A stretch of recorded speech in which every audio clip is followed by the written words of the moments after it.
At the luxurious royal ball, Prince Lyall, his face twisted with rage, raised his hand and boldly announced before everyone the cancellation of his engagement to Miss Alicia Furman, leaving Alicia in a pale pink dress stunned and the guests in shock.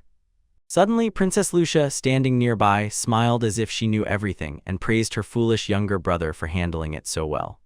She stepped forward with a triumphant expression and insisted that once this statement was made it could no longer be revoked. Alicia behind remained in disbelief due to the sudden turn of events. And the narration shifted to Princess Lucia's memories, who smiled recalling how much effort she and others had put into following the scenario once described by Alicia, thinking that today was the culmination of all their long preparations. The story rewound 10 years back in the kingdom of Fatija. 11-year-old Prince Roy rushed to find his 8-year-old sister, Princess Lucia, after tea. Lucia pouted in front of her brother. She did not want sycophants, she dreamed of true friends, although she knew that for a princess this was extremely difficult. Prince Roy asked where Lucia intended to go next, and she replied that she wanted to return to the tea party to find friends. There she noticed a little girl with golden hair and pale violet eyes standing alone in the corner of the garden. Miss Alicia Furman, sweet as a doll, but she radiated shyness and unattainability. Suddenly, a piercing scream sounded, the tea party froze and the guests left early. Alicia suddenly fainted, and nearby Prince Lyall feverishly insisted that he had done nothing to her. Then Prince Roy and Princess Lucia rushed to visit Alicia as soon as they heard that she was tormented by nightmares and constantly muttering terrible phrases, root of accusation, and terrible end. Lucia gently shook Alicia, pulling her out of the nightmare, and as soon as she opened her eyes and saw Lucia, Alicia burst into tears and called her a secondary princess, frightened and desperate, because she believed she had fallen into a fate leading to death and inevitable execution according to the script of her past life. When Alicia cried as if her eyes were melting, Princess Lucia gently comforted her and said that if she cried too much, she would miss the beautiful flowers and delicious pastries. Prince Roy awkwardly handed Alicia a handkerchief, and she trembled and whispered that she did not want to die and was afraid that someone would harm her. Lucia firmly told Alicia that there were only the three of them there, so no one would hurt her, and asked if Alicia really considered her and Roy such vile people. Meanwhile, Lucia asked the servants to leave so that Alicia could speak freely and tell her secret, no matter how crazy it seemed. Alicia began recounting memories from her past life. According to the future scenario, after this tea party she would become engaged to the second Prince Lyall and both would enter the royal academy. But upon becoming the prince's fiancé, Alicia would start to become arrogant. Lyall would fall in love with the daughter of another baroness, which would ignite her jealousy. She would harm that girl, causing the engagement to be cancelled, and she herself would be publicly condemned. Alicia continued, describing that ill-fated graduation when Prince Lyall publicly broke off the engagement and accused her of being a cunning secondary villainess, while Lucia and Roy listened, holding their breath. Lucia said that Alicia's jealous actions were a perfectly natural reaction of an official fiancé who sees her future husband next to another woman, and Roy disapproved that Lyall had relations with another girl despite the engagement. Tension reached its peak when Alicia loudly said that her fate was decided not just to be annulled, she was to be executed, and Lucia froze in surprise because noble law had never punished with death for tormenting a baroness's daughter. Sobbing, Alicia explained that she was accused of an attempt on the future queen and trembled, assuring that she never wanted that and only wished to live in peace. Lucia tried to calm her friend, saying that the engagement with Lyall was not yet final, so everything could change. Alicia, however, feared that the intrusive power of the scenario would force events to repeat the path of her past life. The girl also confessed that according to the original scenario, she was not supposed to meet Prince Lyall today, but on another day, but when she pretended to be sick to avoid the meeting, everything began to go off plan. Lucia thought that with such an arrogant and lazy character as Lyall's, it was hard to imagine him as the outstanding prince Alicia described. Alicia shyly looked at Roy and asked if he would really become a great person, but immediately another terrible truth surfaced from her memory. The emperor would die in an accident during an inspection 10 years earlier, and Prince Roy would also die of illness 5 years after that. The news of the death of her father and brother tore a scream of shock from Lucia, and Alicia covered her mouth with her hand in panic, fearing she would be accused of betrayal. She added that in her memories from her past life after losing the dearest person, Prince Lyall was forced to grow up and received emotional support from the heroine to become a strong king, and Alicia's presence as the official fiancé became an obstacle to that fated love. Lucia quickly pulled herself together and realized the seriousness of the matter. If the emperor and Iori died prematurely, the kingdom would plunge into chaos, so she urgently asked Alicia to name the exact time of her father's accident. Alicia confirmed it was a landslide due to prolonged heavy rains. During the inspection the emperor was conducting, the carriage was swept into a ravine. Prince Roy pondered, although it was hard for adults to believe a child's words, they could not just sit idly by. At that moment, Marquis Furman, Alicia's father, ran into the room with a frightened face, had learned that his daughter had fainted. Alicia joyfully called out to her father upon seeing that he was all right. Seeing that Alicia was safe, Marquis Furman hurriedly apologized to their majesties for his harshness, and Lucia did not miss the opportunity and directly asked the Marquis to allow her to become Alicia's close friend because she had grown very fond of the girl. The princess's frank request stunned and embarrassed Alicia's father. Marquis Furman hesitated and said that his daughter had weak health and he feared she would not be able to properly serve the princess. He asked if Alicia had mentioned anything strange about the dream from her past life, but Roy quickly denied it to protect her. Lucia firmly insisted that she wanted to cooperate with the Marquis and boldly proposed, if, as Alicia said, the unfortunate accident with the emperor really happened, then people must believe that girl. Lucia resolutely declared that she would not allow her father to die and, despite protests from Roy and Marquis Furman, decided to secretly follow the inspection party, demanding that the Marquis immediately create protective magical stones for the trip. Then, to her brother's surprise, she rushed to her room for precious stones. This began her bold plan to change fate. The story explains the origin of the magical stones. These are gems that magicians studied and used to store spell formulas. With their help, powerful effects could be achieved while spending barely any mana. But cheap everyday stones easily cracked under the pressure of high-level attack or protective spells, so Lucia created her high-quality gems and asked Marquis Furman to embed the strongest protective magic into them.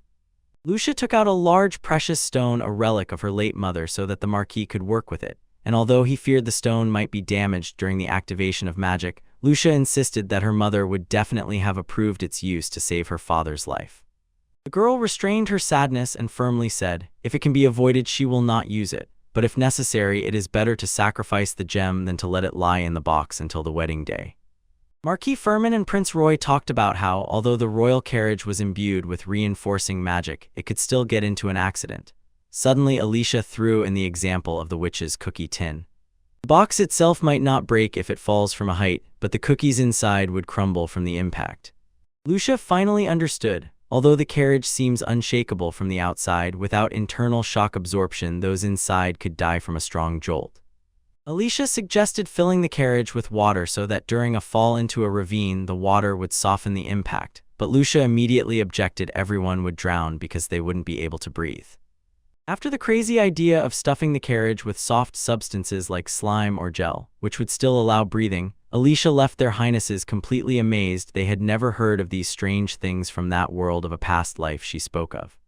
Noticing the puzzled faces around, Alicia hurriedly explained that these were only things from her imagination, pliable, like jelly. Meanwhile, Lucia noticed small stones on Marquis Furman's ribbon and a bold idea occurred to her. Instead of one large one, many small ones, because she believed that scattering magical stones throughout the carriage would create a protective network that would better save her father. Seeing Lucia's determination, Marquis Furman finally officially sided with Alicia and promised to help the children and stunned everyone by revealing that her current mana level already exceeded 12. This is an impressive indicator for a child among the nobility. The usual level is only 710, even 18-year-old Prince Roy had that much, so he was amazed by the girl's talent. Lucia realized that with such powerful mana, Alicia's choice as the main candidate for Prince Lyall's bride was not a coincidence but an inevitability. Alicia shouted she didn't care about talents or titles, she just wanted to avoid the path to accusation. But Lucia beamed with a smile and reassured her, if Alicia does not commit evil acts from the script of her past life, the future will definitely change. Lucia sharply advised Alicia, if you don't want to marry Lyall, just ignore him and immerse yourself in study. There will be no time for romantic adventures. She taught Alicia to respond decisively to accusations and demand concrete evidence so that no one could arbitrarily condemn her, and Alicia sincerely admired the maturity and strength of the 8-year-old princess. Lucia loudly declared that although Alicia portrayed her as a dull secondary character, she remains herself a princess in line for the throne of Fadija, and swore to use all her abilities to save her father, brother, and Alicia's future. Hearing that passion, Alicia was deeply moved and decided to boldly follow Lucia to change their gloomy fates together. Prince Roy and Marquis Firmin smiled and agreed to join the plan to save the kingdom. Everyone had one goal: to protect their families. Lucia Shone took Alicia's hand and officially announced that from today they would become close friends, fighting together for a new future. Alicia Shone and gladly answered yes, filled with happiness and fresh hope, thus closing the first chapter of their journey to change fate. The small hands of Princess Lucia and Miss Alicia tightly clasped among falling romantic petals, and from that day a deep friendship grew between them. A wonderful, hopeful 10-year journey began, in which the two would face the challenges of destiny together. After Alicia left, Lucia remained alone and, looking at her mother's family stone, whispered to herself that, although she did not want to use it at all, she must gather herself and do it for her father's safety. At that moment, Prince Roy entered with a worried face and said he could not agree to let his sister join that dangerous inspection mission, especially since he was about to enter the Royal Academy and would not be able to be nearby to protect her. To convince her brother, Lucia jumped to her feet and loudly declared that precisely because she was a girl, she had the right to be spoiled and stubborn before their father. She recalled the maid's words that men usually indulge their daughters, so this was her only chance to accompany the inspection. Prince Roy was silenced by such a sharp argument, and the maids behind could not hold back laughter at the princess's cunning. When Roy asked what reason could convince their father to allow it, Lucia suddenly remembered a place with rare flowers that bloom only this season, and immediately decided to use the excuse to say she would go for the flowers and bring news of friendship with Alicia to persuade their father.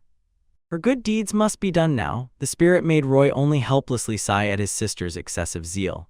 Lucia came to the office of King Isaac Robert Faddage, who was 32 years old, while he was discussing state affairs with Chancellor Carbahound. The young king was surprised to see his daughter visit without warning. Lucia politely greeted her father and apologized for coming at his busy time, but insisted that she had something very important and had to say it immediately. Lucia proudly informed her father that she had befriended Miss Alicia Firmin, a very kind, though somewhat fragile girl, and giggling, asked if she could invite Alicia to the palace as a guest sometime. King Isaac smiled gently and agreed he was pleased that his daughter had finally found a kindred spirit friend, but very soon he realized his little princess was probably hiding another cunning request. King Isaac asked if Lucia wanted him to bring her souvenirs from the inspection, but she gathered her courage, looked her father straight in the eyes, and firmly said that she wanted to go together to see the outside world with her own eyes, because she had grown up within the walls of the palace in the capital, and was very eager to see the daily life of the people and the distant lands of the kingdom. Chancellor Hound reminded the princess that the inspection was serious work, not a walk, but Lucia quickly and sharply retorted that she wanted to go with her father to check if people needed help and if she could help them. She persistently begged with a pitiful expression on her face, promised to be an obedient child, and King Isaac was torn between duty and fatherly love. Chancellor Hound, nicknamed the Ice Chancellor, surprisingly supported Lucia, saying that if the princess ever inherited the throne, the sooner she got to know the country, the better. Although King Isaac worried that a 2-week carriage trip would be too hard for a child, the Chancellor assured him that her health was fine. In the end, the king gave in and agreed to let Lucia go, on the condition that she would not cause trouble for the party. As soon as she was given permission, Lucia rushed to Prince Roy and, shining with joy, threw herself into his arms to share the news. Roy froze in surprise when he learned that even the cold Chancellor Hound had defended his sister. Although he was a little worried seeing Lucia's happy smile and determined eyes, he quietly felt that the fate of their family might begin to change from this small step. Roy hugged Lucia tightly and promised that no matter what happened, he would always trust and protect her and Alicia, because he believed that even if Alicia's words were just coincidence or fate, if they could change the future and save their father, he was ready to act. Lucia asked her brother to take good care of Alicia if danger threatened them and their father, and this moment was incredibly touching because of their brother-sister bond. Preparing for the journey, Lucia diligently studied with her mentor, Countess Ashka Rendall, to learn the customs and peculiarities of the regions they were to inspect, and just then the maid announced that Miss Alicia had arrived, and Lucia, overwhelmed with impatience, suddenly ended the lesson and secretly promised herself to make the most of every moment before departure to have tea with Alicia and plan their secret scheme so that Prince Lyall would not interfere. During the private tea, Lucia cast a spell that muffled sounds so no one could eavesdrop. Alicia asked if she had ambitions for the throne, but the girl firmly refused and insisted that her brother Roy was much better because Lyall was too arrogant and hot-tempered. Alicia admitted that in the old scenario Lyall was very serious but abandoned his fiancée for another woman. Lucia instantly grabbed her hand and assured her that the current Alicia was not that hateful version at all, so the future would definitely be better. Lucia smiled and said that it was because Alicia had befriended a princess just as supportive as she was. Everything had already begun to change. Time passed peacefully. Lucia studied and met with Alicia. Meanwhile, she finished making a hair ornament imbued with very powerful protective magic. And finally, the day of departure for the fateful inspection arrived.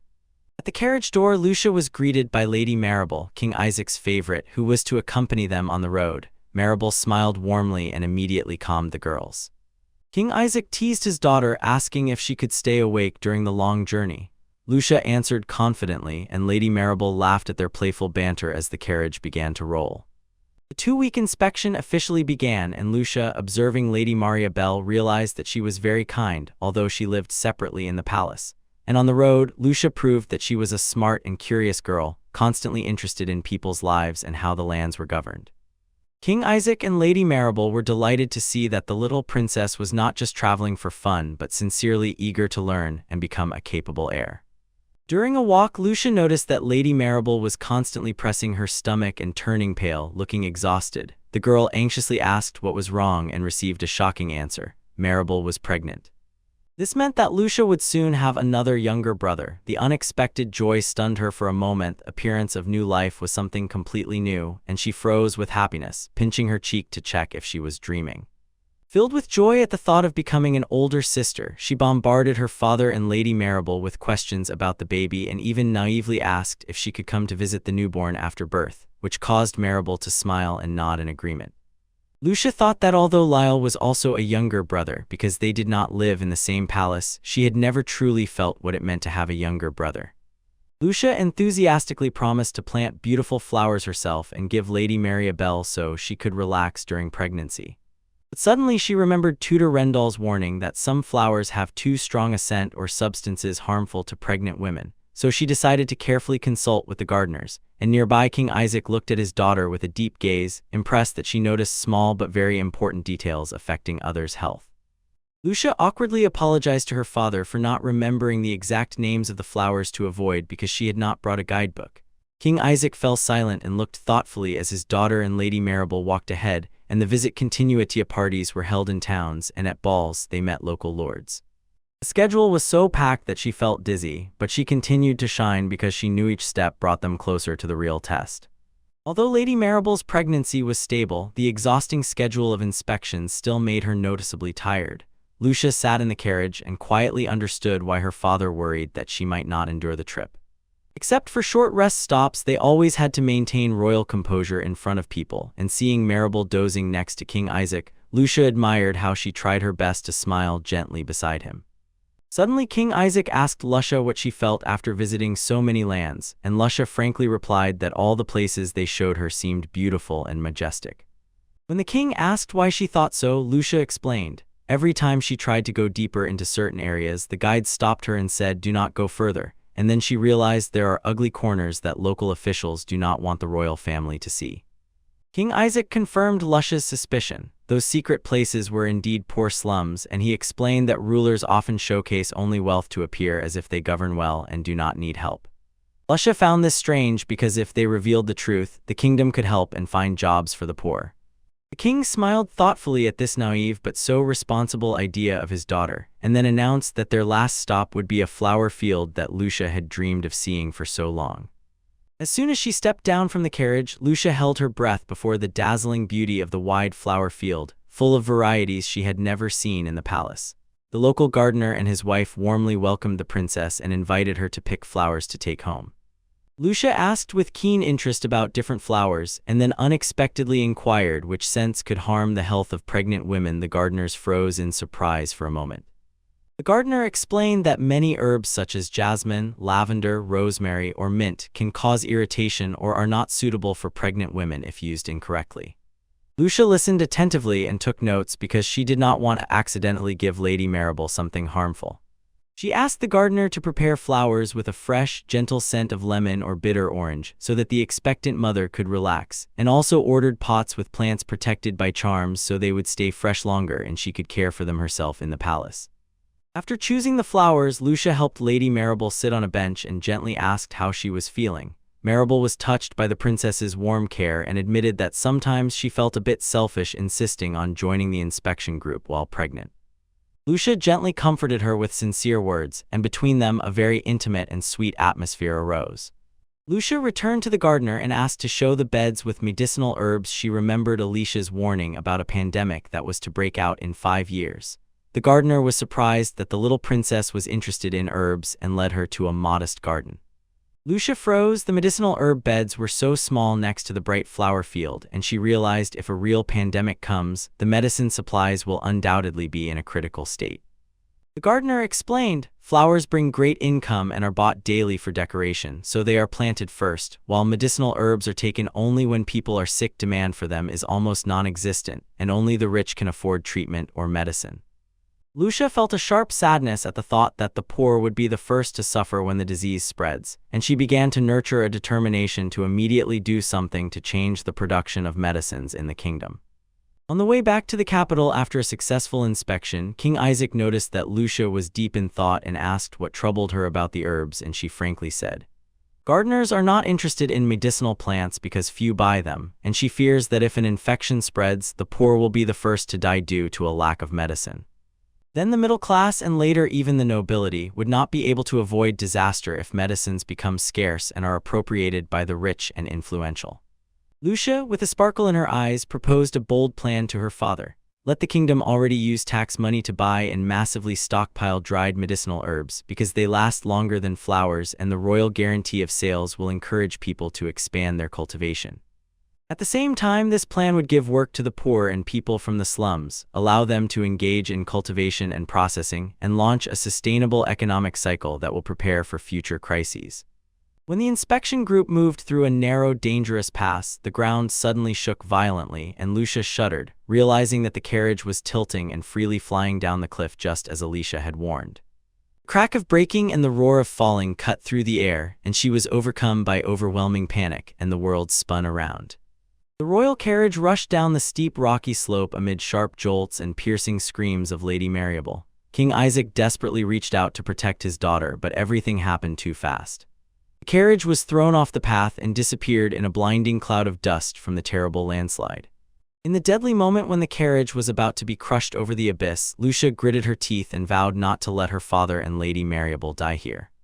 She gathered all her strength and activated the prepared protective magical stones. A blinding wave of energy exploded and enveloped the entire carriage cabin just before it hit the ground.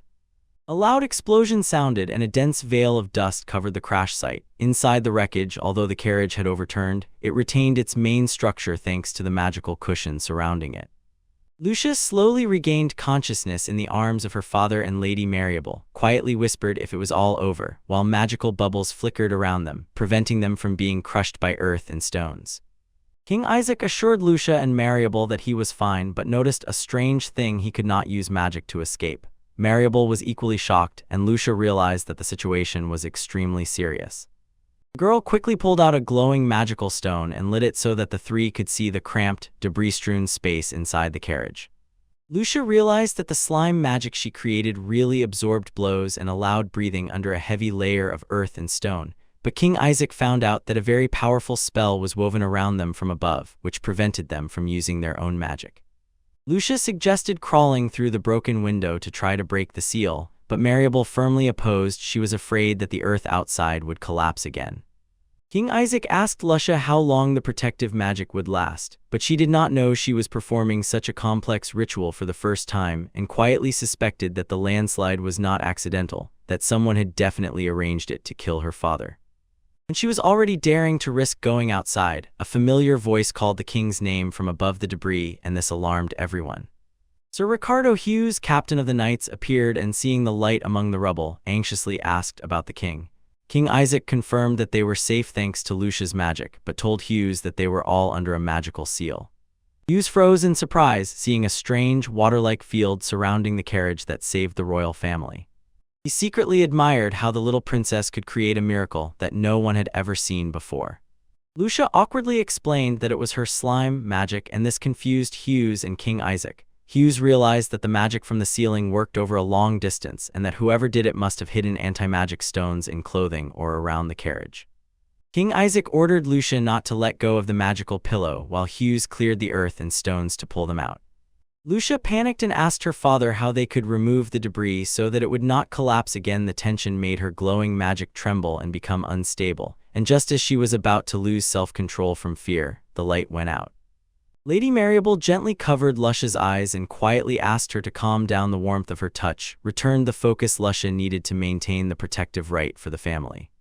In the deep darkness of the buried carriage, Lady Marabel covered Lucia's eyes and quietly advised, "Calm down and imagine the flow of water pushing upward."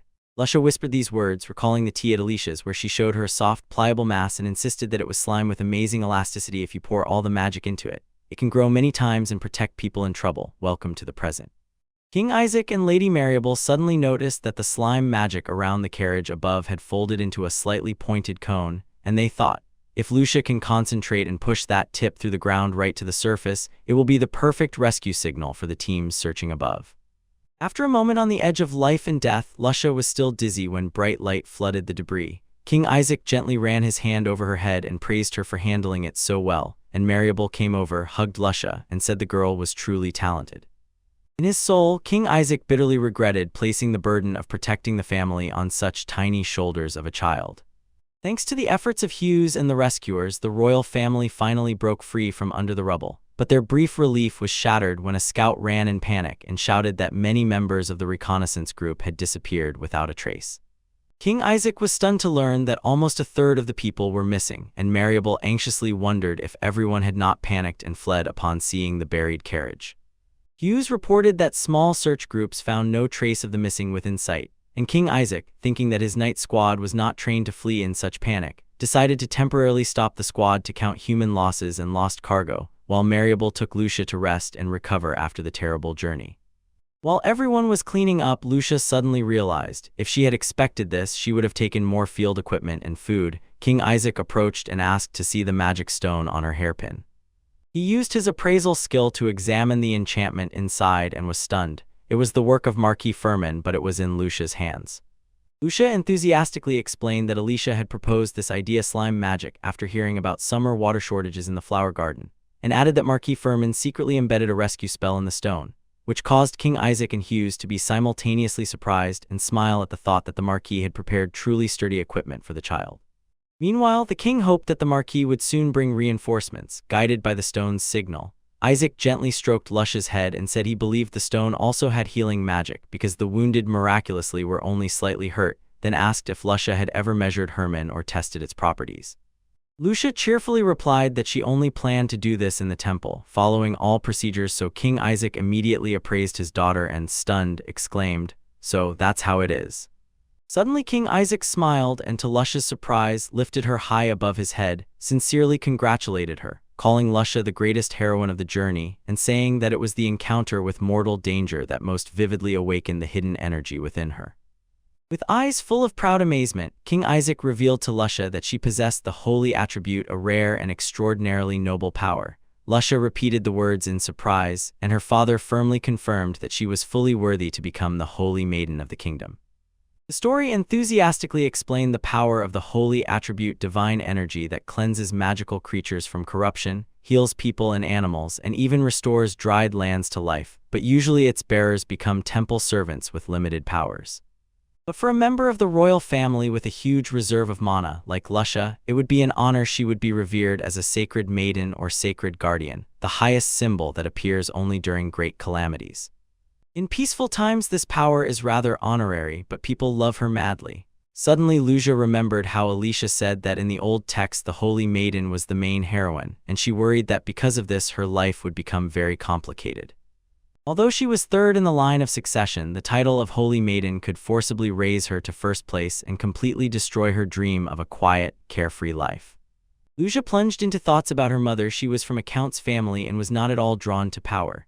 Lucia suspected that due to the lack of strong support from their side, her mother and brother Roy, although they had grounds, were simply bypassed, and she wondered what the Crown Princess Rouge, mother of Prince Lyall, would say about this.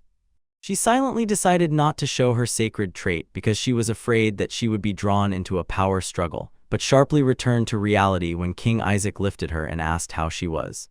Lucia anxiously asked her father if the landslide was really an accident after all. It was strange that the earth slid without rain. King Isaac thoughtfully replied that he did not know, and then Captain Hughes reported that the landslide was so strong that it was impossible to say whether it was natural or caused by people. King Isaac ordered Hughes not to reveal Lucia's holy gift under any circumstances if this is a deadly conspiracy. The princess's life is in danger. Hughes suggested erasing the memories of everyone who was at the scene to protect them all, and the king agreed, warning Lucia not to talk to anyone, from which she noticeably sighed with relief and firmly decided to remain silent. Suddenly King Isaac asked Lucia what she felt about Lady Marabel. Lucia cheerfully replied that during this journey she considered Marabel extremely gentle and warm like a native mother, and sincerely confessed how much she loved this lady. The king continued and asked if Lucia would be glad if Lady Marabel lived with them in the palace, and Lucia jumped for joy and loudly exclaimed that she agreed immediately, which made King Isaac laugh. He could not hold back laughter because of how much his daughter adored his companion. After a long, eventful day, everyone gathered around the campfire in the forest. Lady Marabel sighed with relief and could not believe that the journey ended with such a terrible misfortune just before returning to the capital. Lucia gently inquired about Marabel's health and learning that she was fine, exhaled with relief. Both regretted that they should already be in the palace enjoying delicious food.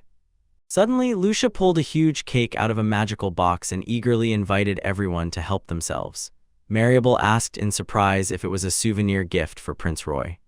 Lucia awkwardly admitted that she had bought too many sweets because they looked so strange, and she was afraid that the senior maid in the palace would scold her, saying she would turn into a fat pig if she ate too much. Her naive confession and the maid's tone parody made Mary laugh, and the surrounding maids burst into laughter. Savoring the cake, Lucia also pulled out pies and complained that there was no kettle to properly wash them down. Marabel was delighted. For the first time she sat so casually and ate together with the servants and knights right in the field. King Isaac stood nearby and, watching his daughter eat heartily, thought to himself, Lucia really loves food madly. When everyone was enjoying the quiet peace, Lady Marabel suddenly heard a sound and announced that someone was approaching. Everyone became alert, looked into the dark forest, and cries of "Princess" and "Your Majesty" rang out. Lucia recognized a familiar voice and wondered if it was Marquis Firmin, and a moment later Marquis Firmin ran up, his face in tears, and seeing that they were alive, frantically called for the king and princess. King Isaac joyfully greeted Marquis Firmin, immediately guessing it was him as soon as he noticed the rescue signal. The Marquis sobbed from anxiety, but, seeing everyone alive, cried with relief and could not stop marveling that the slime magic miraculously saved them. King Isaac thanked the Marquis and asked him to prepare the carriage as soon as possible to take them back, and also inquired whether the Marquis had met any knights on the way. Marquis Firmin shook his head and insisted that he had not met anyone on the road from the capital. This stunned King Isaac and Lucia. Lucia began to investigate and felt that something was wrong here. Even if the knights got lost, they could not just disappear without a trace. She tried to recall Alicia's old scenario about who would win if King Isaac died, but as far as she knew, the neighbors were friendly and there was no dispute over the inheritance because everyone considered Prince Lyall the sole heir. Logically, Prince Roy should have renounced his claims and become a duke, and she would have been married off somewhere else. This discrepancy between reality and Alicia's story gave her a headache. There were too many mysteries. Immersed in thoughts, Lucia heard Marabel calling her, but fatigue and exhaustion from excessive use of magic knocked her unconscious amid the frightened screams of everyone. Thus ended the turbulent inspection. After a prolonged unconsciousness, Lucia slowly came to, felt a warm hand stroking her hair, and half asleep whispered, "Mom," but upon opening her eyes, she saw Lady Marabel nearby, gently asking her to rest a little longer. Lucia quietly sobbed and asked Marabel to stay close until she fell asleep, because this warmth reminded her of her mother. Marabel smiled and agreed, saying she would gladly do so whenever the girl needed. A few days ago, in the estate of Marquis Firmin, the night sky was torn by a bright distress signal. Alicia panicked when her father reported an accident involving the group heading for the inspection. She was trembling with fear. The worst could have happened much earlier than everyone expected, and she feared for Lucia and the royal family. Marquis quickly calmed his daughter, promising to set out immediately for rescue and believing that the magical stones he had prepared would protect everyone. Alicia only prayed through tears, hoping that her dearest friend was unharmed. A flash of memories revealed that Alicia was the only daughter of Marquis Firmin, raised like a flower in a glass greenhouse. At 5 years old, she fell and hit her head, and memories of a previous life as an office worker in Japan awakened in her consciousness. She realized that the world she lived in was the same autumn game she had played, and the radiance of the sacred maidens, and with horror learned that she had reincarnated as a villainous minor heroine who was executed at the academy after repeatedly harming the protagonist. Terrified by cruel punishments such as the guillotine or hanging, the modern Alicia became extremely timid and withdrawn, quite unlike the arrogant person she had been before. Alicia firmly decided, although in her past life she was an ordinary person without special powers, she would definitely find a way to avoid the doomed fate, and just when despair over the forced script overwhelmed her, Princess Lucia appeared. In the original game, Lucia was only an episodic, insignificant secondary heroine, but her words and strength shamed Alicia for her cowardice. Lucia gave her the courage to face fate, and Alicia silently begged the heavens not to take away this most important friend. Returning to the present after several days of coma, Lucia learned with horror that she had slept for 7 consecutive days and immediately began demanding food from hunger. The servant Juliana poured her soup and explained that the king and Prince Roy were terribly worried when she did not wake up, although the doctors said it was only mana exhaustion. Lucia was frightened and tried to get up to find brother Roy, but Juliana sharply restrained her. The doctor ordered absolute rest. Lucia complained that she felt fine but was forced to lie in bed and was not even allowed to take a bath. Then Lady Marabel entered and, seeing that the little princess had regained her usual liveliness, sighed with relief.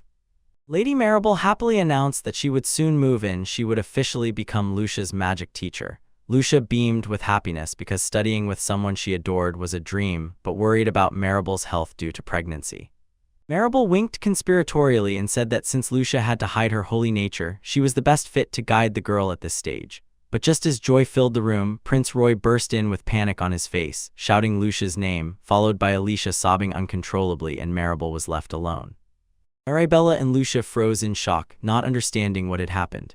Prince Roy, out of breath, apologized to Lady Marabel for his abruptness while Alicia cried non-stop. Lucia anxiously asked what had happened, and through tears Alicia squeezed out the shocking news. She was informed that she would become the official fiancée of Prince Lyall. The announcement stunned Lucia. She blurted out, "What?" She could not believe that the intrigue with the engagement was still unfolding exactly the same way as in their previous lives, despite all their attempts to change something. After Alicia was taken home to recover from grief, Lucia and Lady Marabel sat down to discuss the matter, noting that Alicia had been crying and could not speak clearly. Marabel wondered why she reacted so painfully to the engagement with Prince Lyall. For the nobility, it was an honor, while Lucia firmly asserted that Alicia hated Prince Lyall and just wanted to stay close to her father. She also noted that Lyall and Alicia were completely unsuitable for each other, and both Lucia and Marabel noticed. Judging by the tender care they gave each other, Alicia seemed a much better match and much closer to Prince Roy. Lucia imagined that if Alicia and Roy became a couple, she would always be close to her best friend, and Alicia would be happy. Marabel smiled at the little princesses. Her smile showed genuine concern for her friend.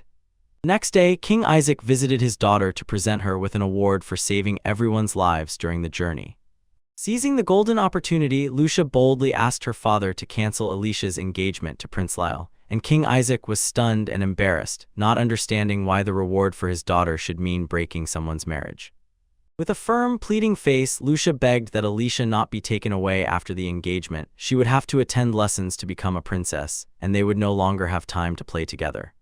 King Isaac sighed, wanting to comfort his daughter, but spoke the bitter truth. Lady Rouge, having heard about Alicia's clever slime magic, was favorably disposed toward her and decisively decided to choose her as Prince Lyall's bride.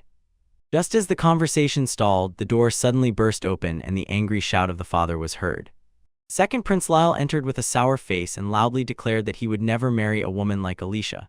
Seeing Lucia, he spat offensive words, implying whether she was the one who was supposed to die. This angered King Isaac, who sternly demanded that Lyall apologize to his sister for the rude words, but the stubborn boy retorted that such things were said by Rouge. King Isaac, horrified by the queen's cruelty, who had planted thoughts of death in the child, sharply emphasized to Lyall that one who wears the crown has no right to be without compassion for relatives. Frightened by his father's anger, Lyall fled the room, leaving Lucia stunned. Lucia watched as the brothers retreated angrily and exclaimed that she categorically did not want Alicia to marry someone like Lyall. King Isaac looked at his daughter worriedly and asked Lady Marabel if she had any idea how to resolve this. Marabel smiled gently and proposed a secret plan that instantly changed Lucia's mood from irritation to delight, and the girl realized that this plan would not only deceive people but also legally free Alicia from forced engagement. After the agreement with her father and Lady Marabel, Lucia decided only Alicia needed to be told and calmed. King Isaac promised to personally speak with Marquis Furman to have a backup candidate in the marriage matter and satisfy Lady Rouge without binding Alicia. And Lucia immersed herself in thoughts about her sacred gift, worrying that this power brought too many unwanted complications. At that moment, Robin, Prince Roy's courtier, entered with a bright bouquet and teased the little princess, who had a solemn, maturely serious expression. Lucia confessed to Robin that she was afraid of such great power that if something happened, she might put her own safety above saving others, and doubted whether she had the courage to face the political troubles that the role of the Holy Maiden might bring. Robin looked at the princess with understanding and gently advised her not to bear the entire burden alone. She was still a child, so worry and fear were quite natural, and she was allowed to rely on those around her. Robin tenderly tousled Lucia's hair and smiled, assuring her that the future was not frozen like a game script but changed with every human action, and emphasized that Prince Roy, the Furman family, Juliana, and he himself were always ready to support her. Robin promised that if Lucia ever strayed from the right path or became arrogant, he would be the first, as an older brother, to make a remark to her. Lucia felt great relief from his sincere promise and unwavering support of a faithful assistant. The mood became playful. Robin teased Lucia for clinging to adults like a child who did not want to go to sleep. She blushed with embarrassment, loudly denied it, and kicked him out of the room. Robin laughed, joked a few more times about his lullaby voice, and left Lucia alone with her thoughts, while the scene shifted to the palace where Alicia, with her head down, was broken and convinced that her future was completely doomed, and fell into despair because all attempts to change fate seemed futile against the power of the original script. Alicia was in panic, certain that a tragic end awaited her, while Lucia calmly sipped tea and firmly insisted that her friend would never die. Lucia explained Marabel's plan. Alicia was still only a candidate for a bride, not official, and Lucia concluded that King Isaac had summoned them only to calm Lady Rouge and create a safe cover so that Alicia could quietly observe without being forced. Alicia was shocked but noticed a glimmer of hope when Lucia assured that everything was under control and vividly described a bright future where Alicia would attend royal etiquette lessons with her, rather than studying privately with Lyall because they were close friends. Studying together would look so natural that no one would suspect. Alicia was deeply touched by Lucia's caring guardianship but still worried that she would be exposed as an imposter. Lucia responded with a radiant smile and assured her that as long as they were together they would overcome any obstacle. Alicia froze, staring into emptiness, and following Lucia's advice to protect herself, resolutely decided to ignore Prince Lyall and any heroine if she appeared. She felt better her father was still alive and the arranged wedding was temporarily postponed, but suddenly Lucia's face changed, and her serious question made Alicia shudder. Lucia wanted to know how Alicia had portrayed her in her future scenario, and whether Alicia really lived in her memories. This embarrassed Alicia, and left her without an answer because she suddenly realized that she had been so focused on herself that she had neglected her dearest friend. Alicia confirmed to Lucia. Although she was a secondary character, Lucia did appear in Alicia's memories from a past life, and Alicia revealed that Lucia was supposed to be married off to another country in the future. News that relieved Lucia because at least she was not destined for a deadly fate. To better understand the currents of this world, Lucia asked maid Juliana to bring paper and a quill so that Alicia could list the heroine's conquests. Lucia was stunned to learn that so many attractive young men were on the list: Prince Lyall, her brother Roy, and the sons of influential ministers. It seemed absurd to her that one girl could give herself to love with many men at once. Alicia anxiously explained that in the game, this is exactly how the heroine solves mysteries and saves the kingdom. Alicia continued writing and explaining that without a treacherous secondary villain who constantly complicates the heroine's life, the plot would not move forward. She said the world works as convenient for the author, which made Lucia laugh, but Lucia firmly declared that the current world is already beginning to change thanks to Alicia's actions and herself, encouraging Alicia that they need to act together, weave counterplans, and overturn the dark fate approaching. Moved, Alicia immediately agreed, and the two quietly whispered about the new plan by the sofa. The scene shifted to Lucia impatiently ran out to meet Lady Marabel, who officially moved into the palace that day. Lucia was delighted. Now she would be next to the woman she adored every day. Marabel gently greeted the little princess, and the maids who accompanied her politely introduced themselves. Noticing only a few companions, Lucia asked if these were all the maids she had brought from her mother's family, and Marabel smiled, confirming that these were her most trusted companions. Lucia, watching the group enter the palace, was a little worried that there was not enough staff to serve Marabel, and suggested sending more people to help.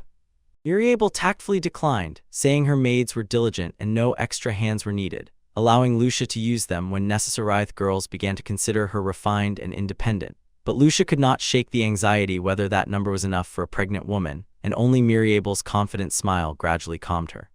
To begin her duties, Lady Marabel suggested that while the rooms were being prepared, they study magic together. Lucia gladly agreed and immediately sat at the study table next to her. Marabel took out an ancient stone slab studded with small stones and asked Lucia to gently direct mana into the central sphere to test its properties, explaining that the surrounding stones symbolize fire, wind, earth, water, as well as the sacred and light that will react when they sense the corresponding mana. Lucia nervously placed her hand on the sphere, and a bright light instantly flared up, enveloping the slab. Marabel froze with amazement and praised Lucia when she noticed that the girl had not only a holy gift but also some affinity with wind, water, earth, and even a hint of shadow. Then she took out a long ampule with a small gemstone and asked Lucia to direct mana to raise the stone as high as possible and measure its mana reserve. Lucia concentrated, and in a moment the gemstone passed marks 15 and 16 and shot straight to 17 on the scale. Marabel silently watched, intently observing the innate gift unfolding before her. Marabel smiled and announced that Lucia's current mana level had reached 19 and would increase further with proper training. This news stunned Prince Roy, who stood nearby, because at 18 he was only at level 12. Lucia was pleased to be stronger than her brother and asked with curiosity if their father also possessed all 5 attributes. Marabel confirmed that the king and archmage possessed 5 basic attributes, but having a holy attribute like Lucia was extremely rare. She assured that regardless of the attribute, the basis of mana control was the same, so training would not be a problem.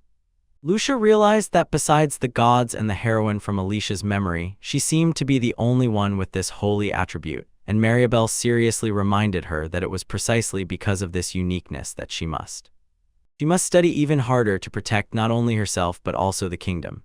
Lucia resolutely agreed. Suddenly, the scene described by Alicia appeared before her eyes. Her brother Roy would fall ill and die in 5 years, and she quietly vowed to master water and earth to perform miraculous healings that could save him from that deadly disease. Lucia, with a radiant smile and determined gaze, said she would study diligently so that her magical knowledge would help tend the gardens and fields. Her true goal was to find every possible way to change the future and personally protect her loved ones. She decided that first she needed to plant a large medicinal herb garden to prepare for the upcoming pandemic. The chapter ended with the image of a little princess with the unwavering will of a person determined to change fate. Lucia recalled how yesterday she persuaded King Isaac to make Alicia a backup candidate and thought to herself that since Alicia definitely hated Prince Lyall, it was for the best. However, King Isaac was still worried that just this gift might arouse Lady Rouge's suspicion, so he decided to add another substantial present to divert people's attention. Lucia initially thought of jewelry or dresses, but remembering the important herb plan, boldly told her father what she wanted. Lucia happily ran out to the cheers and applause of Juliana after asking her father for a small plot to plant medicinal herbs instead of luxurious gifts. She kept repeating to herself that the herbs needed during the pandemic in 5 years, which they had gathered during the recent inspection, were already available. She resolutely decided to find ways to distribute these medicines throughout the kingdom to prevent disaster. Lucia dreamed of creating a panacea that would cure all diseases but quickly dismissed the idea now. It seemed too incredible. In the newly established herb garden, Lucia excitedly called Alicia when she saw her friend in an extremely unusual outfit. Instead of the usual bulky noble dresses, Alicia wore pants in a masculine style for more convenience while working in the garden. Lucia froze in surprise, thinking the look was truly fresh and energetic. Alicia explained that since she had to work with dirt and sand, this clothing was the most practical, and they both burst into happy laughter in their private corner of the garden. Alicia admitted that the clothes were actually old things borrowed from Prince Roy, because in this kingdom women practically never wear pants. Both girls sat down to examine the valuable seeds and seedlings of medicinal herbs in Juliana's hands, and Alicia enthusiastically explained how the combination of hazer herb with the fruit of catara provides an extremely effective remedy against epidemics. Lucia suggested growing more and storing them in the pantry, but quickly realized that without special storage methods, large herb supplies would not last long. Lucia bitterly regretted that she did not have many rare magical boxes to preserve all the herbs for the people. Alicia smiled and remarked matter-of-factly, if everyone had magical boxes, there would be chaos with taxes. People would hide the harvest and lie that they lost it to avoid paying. Alicia's explanation, woven from simple economic and social realities, left Lucia with her mouth agape in amazement. She had never thought about such complex, invisible sides of life and quietly admired that Alicia truly had the soul of an experienced adult. From the silver distance, Lady Marabel watched the two girls and smiled as if she saw their strange adulthood. Lucia suddenly felt humiliated by Alicia's lectures and slightly pouted. Alicia awkwardly apologized and admitted that perhaps because of memories from a past life, she sometimes forgets that she is in a child's body. She inadvertently revealed that if you add up both her lives, it turns out she is actually older than Lady Marabel, and this shocked Lucia even more. Alicia panicked and pressed her palm to her mouth, realizing she had just blurted out something shocking, but Lucia quickly composed herself, expressed admiration, and secretly hoped that she would grow up soon so that enough to accomplish great deeds like Alicia. But Alicia gently advised her not to rush. Childhood is the most precious time to learn and accumulate experience, and she insisted that a little more time before adulthood would better prepare them for future upheavals. Lucia pondered Alicia's words and understood. All her long efforts were for a future without judgment and without tragic outcomes. She was quietly moved and hoped that among all of Alicia's plans, the time they spent together would also become an important memory that her friend would want to keep, and the two girls walked through the garden with unwavering faith in a brighter future. The scene ended with Lucia and Alicia kneeling on the bare ground and beginning to sow with magic. They decided to use the magic of earth and water which Marabel had taught them to improve the soil and sow seeds. Together they shouted 1, 2, 3, and placed their hands on the bright magical circle in the ground, thus officially beginning their plan to grow herb supplies, save the kingdom, and change their own fates. Blinding light burst from the giant magical circle and enveloped Lucia and Alicia. This announced the stunning success of the soil reform spell.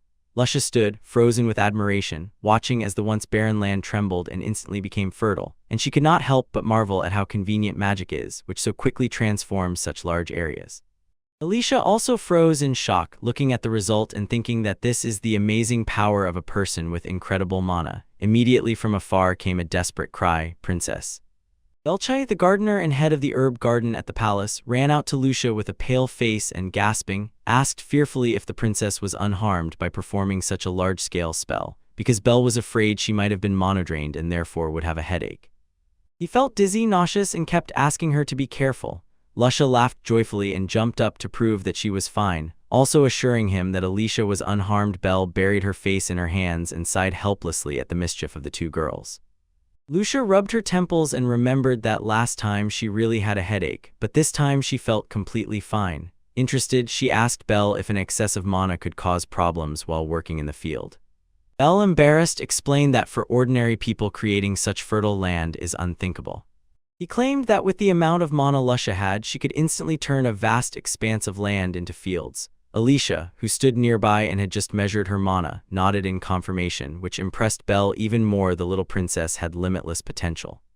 Belle gently smiled and assured that on the wonderful soil they had created together, not only medicinal herbs would grow, flowers and vegetables would also flourish, and he was sure that the future harvest would be impressive and worth the wait. Hearing this, Lucia blossomed with joy and decided to secretly use magic to loosen all the soil on the territory of the Marabel palace, because she dreamed that the palace would be filled with bright flower sand. Alicia smiled too. Belle began explaining to two girls the next step: show to make raised beds for planting, emotionally emphasizing that alternating high and low areas will greatly ease care and harvest. He detailed the bed size about 20 cm high and handspan wide for comfortable work, and explained that raised beds drain well while low spots retain moisture depending on the crop. Lucia and Alicia listened attentively and began marking the spots, with sticks under the passionate leadership of their new teacher. Having worked briskly for some time, Belle suddenly sharply warned the two, "Do not abuse mana to artificially accelerate plant growth, because it will spoil the harvest schedule." He explained that if everything ripens simultaneously in too large a quantity, the market price of herbs will fall due to surplus. Confused by this unfamiliar economic concept, Lucia asked Alice if a drop in value necessarily meant something bad. Belle then changed the subject and asked if Lucia had studied currency units. When she answered no, he decided to give a short finance lesson right in the garden. Belle took a few coins from the pouch and placed them on his palm to visually show the girls, and explained the money system: first copper, then small silver, large silver, and the highest denomination gold. The exchange rules were simple: 10 copper, 1 small silver, 10 small silver, 1 large silver, 10 large silver, 1 gold. Platinum was the most valuable. 1 platinum was equal to 100 gold coins, and Alicia stared so intently that she noticed even a young lady in her place rarely sees platinum, while Belle said that ordinary people only see gold. Lucia eagerly examined the shiny coins and realized that platinum was a huge treasure found only in great merchant houses or with the king. She found it strange that these small metal discs could buy anything, and Belle laughed and said that 2 coppers would buy a loaf of bread. He added that the average salary of an ordinary person was about 56 gold coins per month. Lucia froze in thought, realizing that although she lived in silk and velvet, she knew nothing of the real life of people who struggled daily to make ends meet. Suddenly, Lucia felt helpless. She only dreamed of an herb garden to help the poor, but did not think about how they would live and where to get the money to pay them. She realized that until today she had never even held money in her hands. Alicia, noticing sadness in her friend, gently comforted her. Lucia was only 8, she still had plenty of time to learn about the world, and caring for people was already a valuable trait in itself. Belle also sincerely supported and rejoiced, seeing the princess so deeply concerned about her subjects. He believed that over time Lucia would become more practical when she understood the value of money and labor, so he asked her a sharp question to test her thoughts: why does the crown collect taxes, and what happens if they're too high or not collected at all? Lucia quickly answered that excessive taxes cause people's suffering, and without taxes life would be better. Meanwhile, the maid Juliana stood aside, thinking the conversation would probably drag on for a long time. Belle explained to Lucia, taxes pay the knights' salaries and keep the court running. Without them, no one would protect the kingdom if another state attacked. Lucia listened and began to understand the delicate balance here. Taxes should not pressure people, but they also cannot be so low as to threaten security. Belle suggested a way to find the right level: go to the city and see with your own eyes how people shop. Alicia was delighted and exclaimed that this is exactly how you learn about prices. Belle praised Alicia for the correct answer and explained that when goods are scarce, prices rise because people offer more to buy first, and if this repeats, the cost of an item inflates many times. Lucia understood that this was why for 5 years people could not afford treatment, not only because of the lack of herb.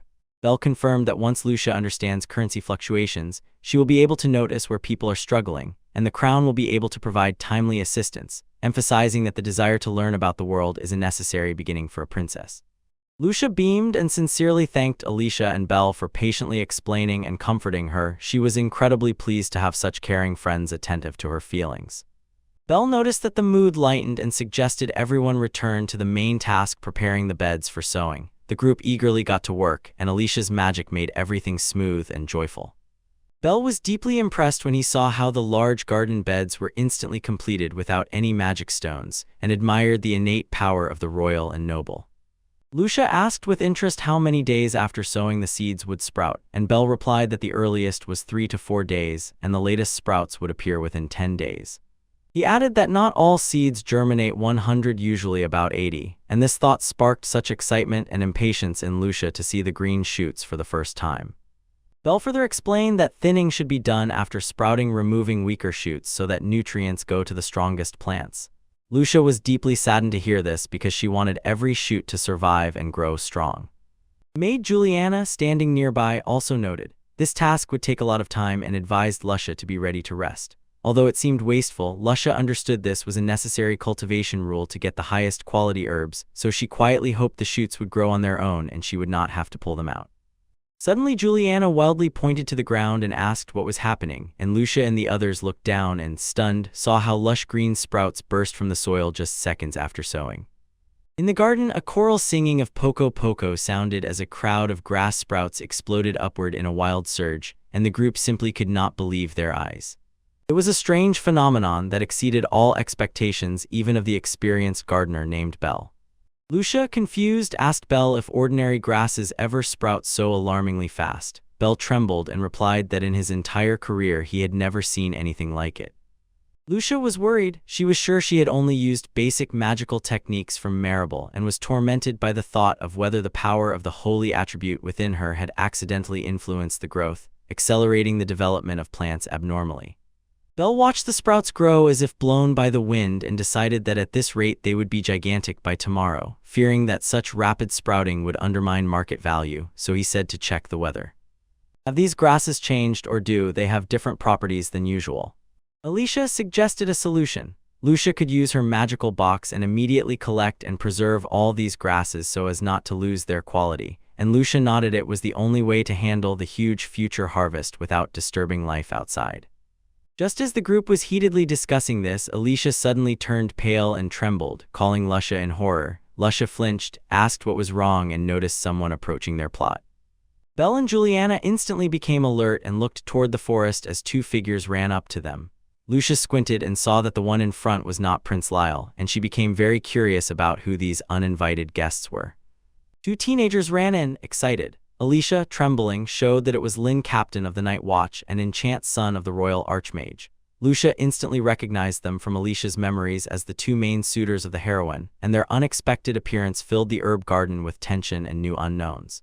Alicia panicked and clung to Lucia, whispering that in 10 years these two would become trusted people of Prince Lyall and publicly accuse her, pushing her to ruin after they fall in love with the heroine. Alicia was worried why they were here right now, but Lucia quickly pulled herself together with a sharp look, barely smiled, and boldly decided, instead of hiding, immediately turn these potential opponents into allies. Lucia whispered to Alicia that if they manage to win them over, the future will definitely change and there will be fewer enemies. Lin immediately jumped up to them, suddenly grabbed Lucia's hands and scared her, excitedly bombarding her with questions about who created this fertile land with such powerful mana. At that moment, Chant ran up and hit Lin hard on the head for his rude behavior, sharply scolded him, ordering him to first carefully look at who was in front of them before behaving like that, and demanded that he immediately release the princess. Chant stared into Lucia's deep blue eyes and instantly recognized in them the distinctive mark of the royal line of Fathisia. He panicked, fell to his knees, and apologized for his harshness and for not recognizing the princess, and Lin also bowed his head in fear, realizing he had misspoken. Lucia smiled warmly and reassured them, saying not to worry, she was wearing her brother's old garden clothes, so it was quite understandable that they did not recognize her. She was extremely kind and had no intention of punishing, which dispelled their anxieties and made them quietly admire her generosity. Lucia, full of curiosity, asked their names and received polite answers: Lin Hughes and Chant Rockwell. She immediately recognized in Lin the son of Captain Ricardo Hughes, whom she already knew. Then Lucia politely introduced herself as Princess Lucia, accompanied by her close friend Alicia Furman and the herbal garden caretaker Belle. When Chant heard the name Alicia Furman from the Viscount's house, he raised an eyebrow in surprise for a moment and looked thoughtfully at the girl. When Lucia noticed that Chant seemed to already know about Alicia, she asked further, and Chant honestly admitted he often heard Prince Lyall say her name, although she had not officially appeared in society yet.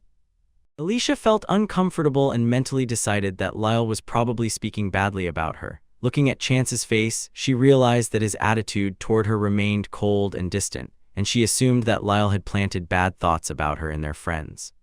Lucia insisted on finding out exactly what Prince Lyall said about Alicia, and under her pressure both Lin and Chant hesitated. Lucia understood that it was probably criticism. Lyall had never been kind to Alicia. Chant admitted that Lyall called her too proud, arrogant, and aloof. Hearing these slanders, Alicia was both sad and angry, lowered her head and fell silent, while Lucia boiled with rage over her brother's indifferent, cruel attitude. Lucia decisively told the two young men that the Alicia she knew was nothing like Lyall's rumors and threw them a direct question: would they trust gossip or their own eyes, which stood before the real Alicia? Lin was the first to come to his senses and admitted that Alicia was by no means evil, but rather tender and fragile. Chant also began to hesitate and silently agreed that after meeting in person, his first impression of Alicia had improved. Lucia smiled with satisfaction. Her plan to shake their prejudices was beginning to work. When the atmosphere finally relaxed, Lucia warmly invited Lin and Chant to join the tea party right there in the herbal garden, and Alicia, still a little hesitant under the protection of her friend, gathered herself again and pulled herself together. Lin and Chant were pleasantly surprised and touched by the princess's friendly invitation and immediately agreed, and Lucia hoped that at the tea party she could learn more about the land of excess mana, the very one Lin had mentioned earlier, which could help her plans for developing the herbal garden. Everyone gathered around the tea table where pastries and treats were attractively arranged. Lucia excitedly told that these were special pastries that she and the captain had bought during their last outing.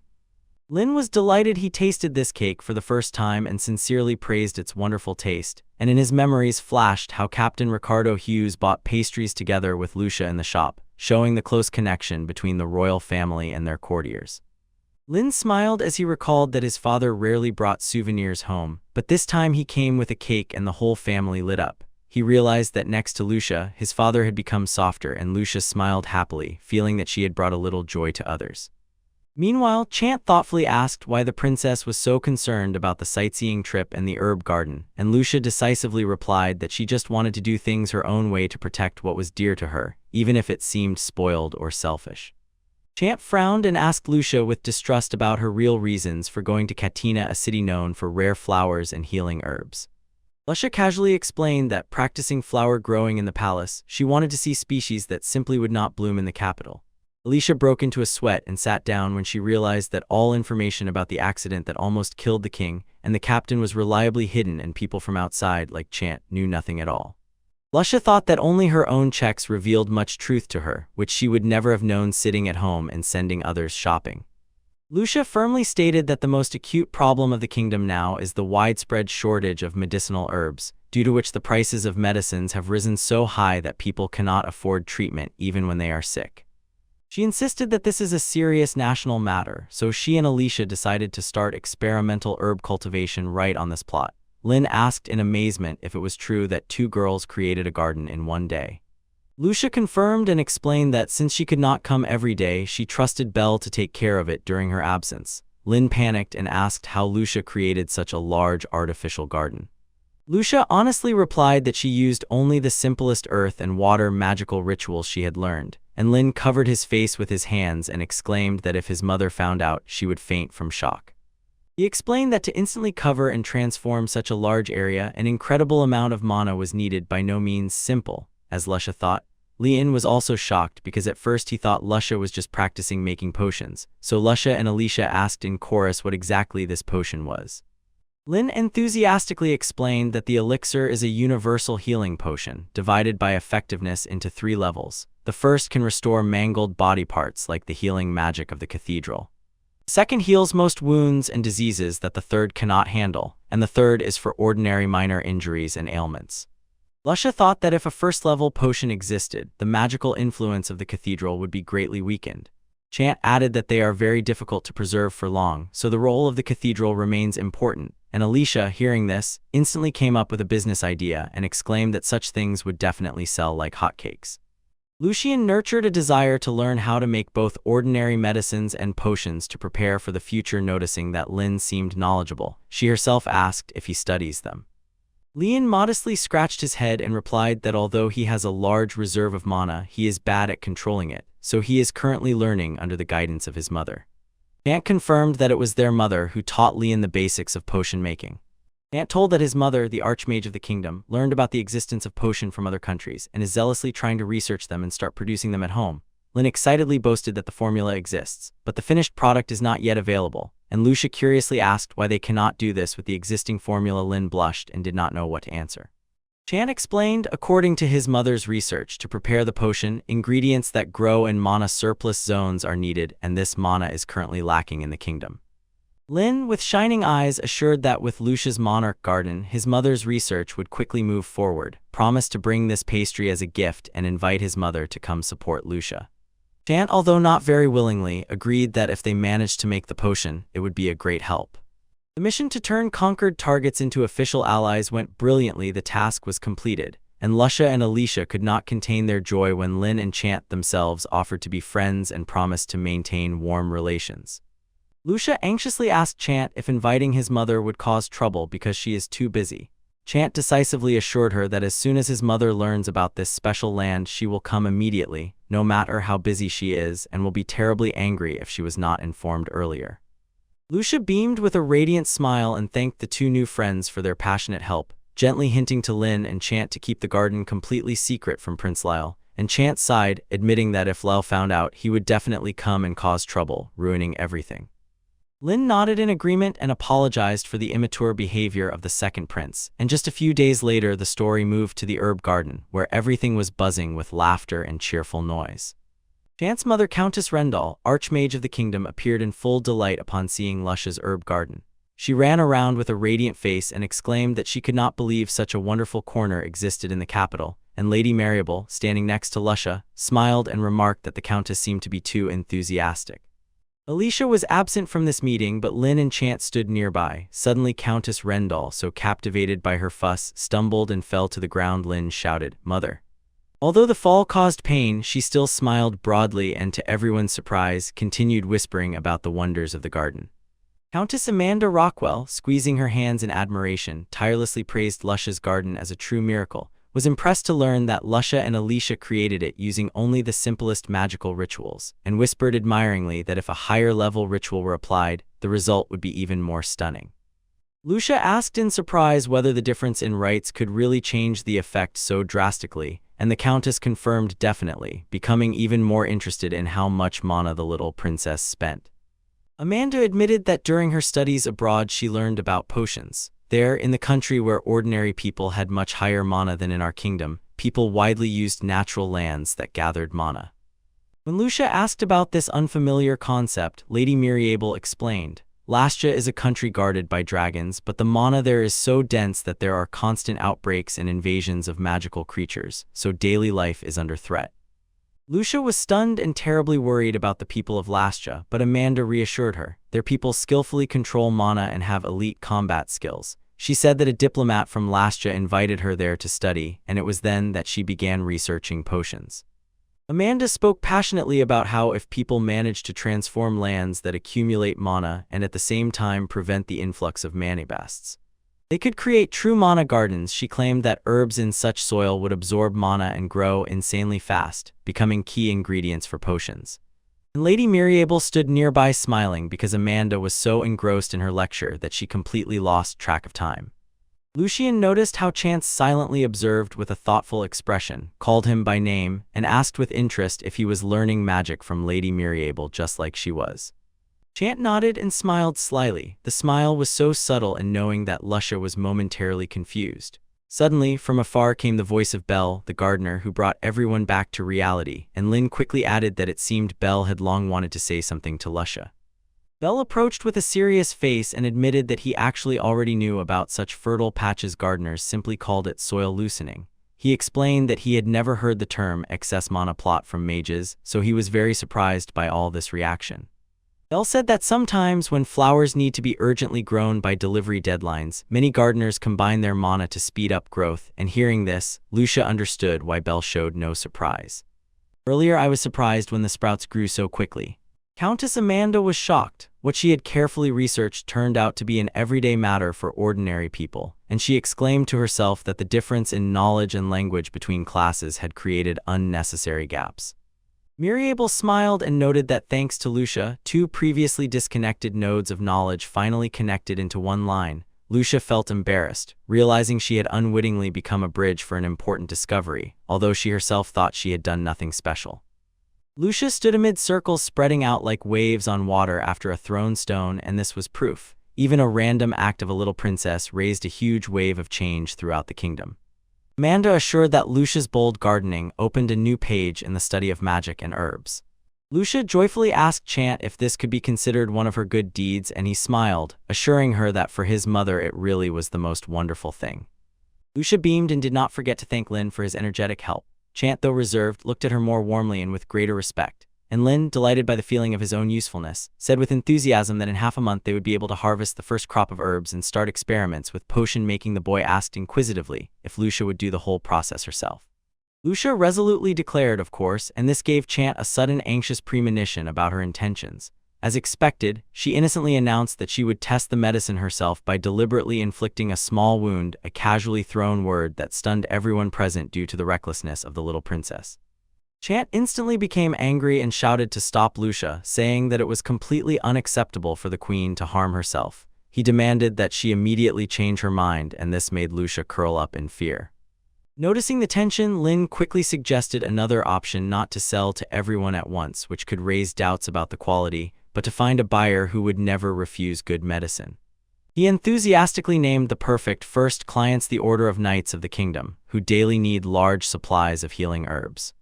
In the herb garden, Lin passionately proposed to take the new remedies to the Knights' Order for testing, explaining that for knights, bruises and scratches are common, so they would not refuse good medicine and would, on the contrary, they would be very grateful. Lin added that if the medicine really went to knights of humble origin, they would instantly be talked about throughout the capital. Lucia and Chant listened attentively and agreed that this was a very smart move. Suddenly, the conversation was interrupted by a loud shout of "Hey!" A pair of good shoes suddenly sank into the ground, crushing dry branches with a sharp crack under a hurried step. The footsteps were approaching. An angry shout, "All of you!" rang out, frightening Lucia, Alicia, and Lynn. They all sharply turned around, shocked. Prince Lyall appeared with a frowning face, pointed at the group, and sharply shouted how they dared to gather in such a place to trade oil and engage in foolish activities. Behind him, a servant hurriedly ran, shouting, "Your Highness!" Lucia screamed her brother's name in horror and despair, seeing Lyall mercilessly trample her herb beds, while Chance calmly stepped forward and reminded Lyall that he himself said a few days ago, "There is nothing left," and ordered Lucia's group not to appear before him. Chant continued, sharply laying out the logic, and asked Lyall why he said it was unnecessary but now came here himself. Lucia silently admired the sharpness of the argument, which left Lyall speechless and angry. Chant reminded Lyall to pull himself together. After all, he was standing before the ladies, and reproachfully said that if Lyall had come to the palace, he should at least have warned him. Lyall got angry and barked at Chant, asking why on earth he had the right to lead these people, while Lucia stood silently, stunned by her brother's absurdity. Crossing her arms coldly, Lucia reminded Lyall that he himself said they were unnecessary, so she didn't care to take them anywhere, and firmly added that whoever he was, he had no right to interfere with others. Lyall cried out in despair, "I am the heir to the throne," but Lucia, looking at him sharply, cut him off. "So what?" stunning him with the question of whether he really believed that just because he was first in line with such a character he would easily sit on the throne. Lyall panicked and replied that Mother Rouge assured him he would definitely be the next king, so be it, and Lucia cooled him down, reminding him that King Isaac was not as lenient as he thought, because Lyall loved amusements more than learning and had not cultivated good manners in himself. Lucia asked mockingly what Queen Rouge would think if she found out that the son she pinned her hopes on was actually clumsy and knew nothing about either learning or social etiquette.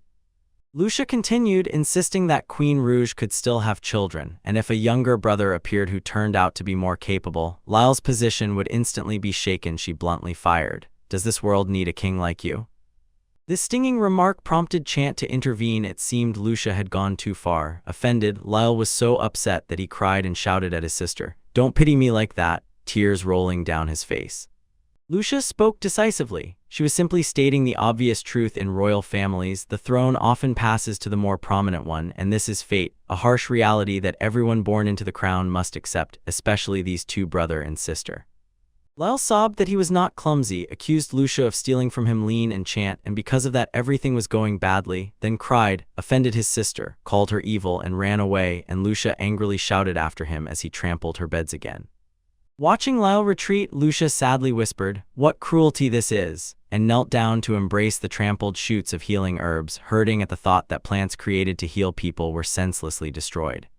Lynn and Chant, full of pity, stepped forward to apologize, convinced that they were the ones who angered the prince, but Lucia gently assured them it was not their fault. Lyall himself must answer for his reckless actions, putting an end with the little princesses and thoughtfully looking at the ruined garden. Countess Amanda hurriedly apologized for getting carried away with the conversation and forgetting what was happening. Seeing the trampled herbs of Lucia frowned, but quickly pulled herself together and suggested the princess use earth magic to save them. Lucia hesitated because she only knew the simplest rituals, but Amanda smiled encouragingly and insisted that in such moments simple magic works best. Under Amanda's patient guidance, Lucia knelt down and gently placed her hands on the withering shoots.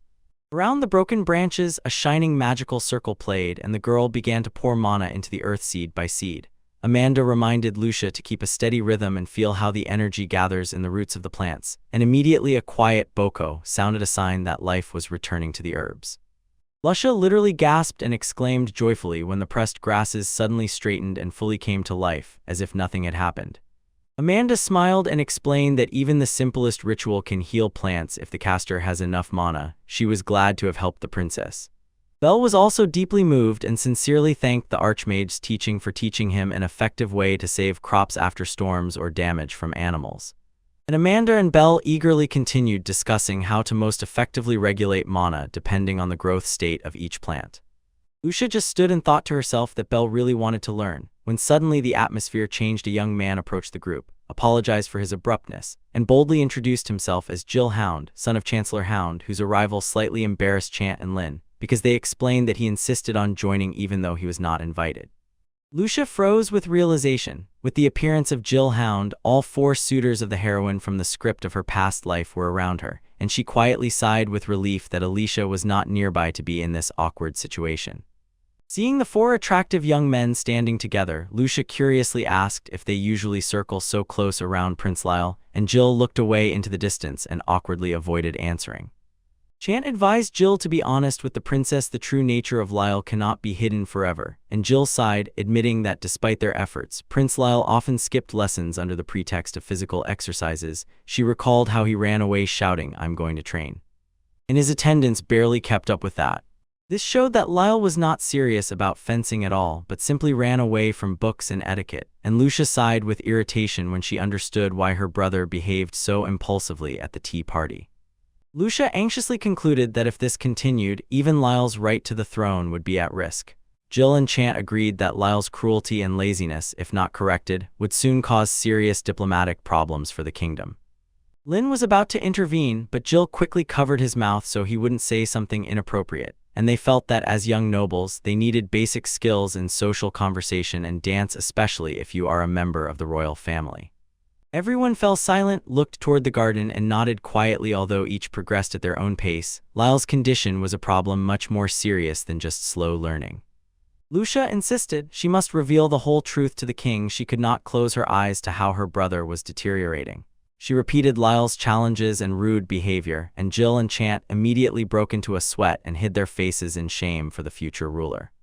Lucia decided that for now, the priority was to complete the rest of the medical work. Lucia firmly told her friends to go. She would take on the remaining tasks herself. Belle also advised the princess to return and rest, as she had spent a lot of mana to revive the plants. He assured them that he would handle everything else using the allocated magic stones and the little tricks the archmage had just taught him. Belle smiled gently and asked Lucia to entrust the garden to him, saying that it was the duty of the royal gardener. Moved by Belle's devotion, Lucia gave him Slime, a magical stone she herself used, and warned him to handle it very carefully. Belle valued this gift and promised to keep it as his most precious possession. The page closed with an image of Belle Chai, smiling, happy and proud of his work, a true gardener, fully devoted to the growth of the garden and the trust of the little princess. The scene shifted to the Florist's Guild in the city of Katina, where a florist was carefully tending a potted plant and explaining that florists grow and trade flowers and medicinal herbs, and unlike gardeners, they do not just care for plots but are true plant specialists. Elchai stood puzzled by the guild doors. The news of the royal appointment as court florist stirred everyone. Belle's father and another man argued heatedly that although Belle was young, the attention of the royal family was serious. They feared that a mistake with the royal plants could turn into a disaster, but Belle recalled the image of Princess Luss and thought to himself that she was not at all like a person to be feared. Returning to the present, Lucia beamed as she introduced herself and her friend Alicia Furman to Belle. Their noble bearing so stunned Belle that he panicked, fell to his knees, and stammered, asking them to raise his head because he could not accept such formal respect from members of the royal family. Lucia smiled brightly and explained that she invited Belle here as her teacher to learn how to care for the medicinal garden, so her gesture of respect was quite natural, and this left Belle dumbfounded with his mouth open. Still stunned, Belle exclaimed that he was just an ordinary gardener and dared not accept the title of teacher from a princess. Nearby, Alicia tried to calm him and asked Lucia to start over and explain clearly so he would understand the situation. Lucia eagerly called Belle to sit at the tea table to talk, but Belle still stood as if under pressure before the noble people, despite Lucia's friendly and open manner. Lucia admitted that although she had cared for flowers before, this was her first time planting medicinal herbs herself, so she truly considered him a skilled teacher and, smiling, added that he should not worry about rank. She did not pay attention to it. As soon as the atmosphere relaxed, Juliana smiled and placed a sheet of paper on the table. To Belle's surprise, Lucia decisively declared, "Firstly this," confirming that it was their engagement contract, and Belle felt that he would find no ally here. Belle picked up the contract and, with surprise, read. It stated that Lucia and Alicia swear to be polite students and never use the fact that they are princesses to threaten or insult the florist Belle Chai during lessons. Belle trembled when he asked if the princess really wrote these lines herself. Lucia proudly confirmed and explained that, not wanting to be rude, she made the contract to protect Belle's rights, and revealed that all palace gardeners work under such fair agreements. Narration shifted to Belle's thoughts when he officially became the caretaker of the medicinal plant garden. At first, he thought the princess's interest was temporary and she would soon give it up, but it turned out to be the opposite. He often saw Lucia and Alicia in the princess's old clothes. happily digging the soil, pulling weeds on their own, and endlessly asking questions about plants to someone as simple as he was. Belle smiled. He realized that the royal family was neither arrogant nor cruel as people said, and now he was the one who eagerly awaited meeting the princess in the garden every day. Quietly comparing them, he felt that Prince Lyall seemed to embody those bad traits that people usually attribute to kings. In the dim library, Prince Lyall sat hunched on the sofa, full of resentment, and when a mysterious man approached him to ask what had taken away his usual composure, Lyall shouted angrily, "What do you mean saying that I look?" The boy howled and complained that he had no talent and was in despair because he believed that Lucia had taken away both chant and lin from him. Lyall was convinced that sooner or later Lucia would take his place as heir. The man nearby listened attentively and smiled slightly when Lyall mentioned that girl. The mysterious man with pale blonde hair quietly asked if that girl was the third princess, assured that a princess from the legitimate line would never replace the prince as the father's heir, and Lyall cried out in despair, "What do you know?" The boy with tears in his eyes told how the king rewarded Lucia, but he was never given anything like that. Behind the man, like shadows, stood guards completely motionless. The man thought that such a discrepancy was quite unbefitting her status. Suddenly a memory surfaced. Young Lucia innocently played with chickens and she was scolded, called the third one who does not know her place. Lyall clenched his teeth, took up that humiliation, and insisted that Lucia knew no bounds.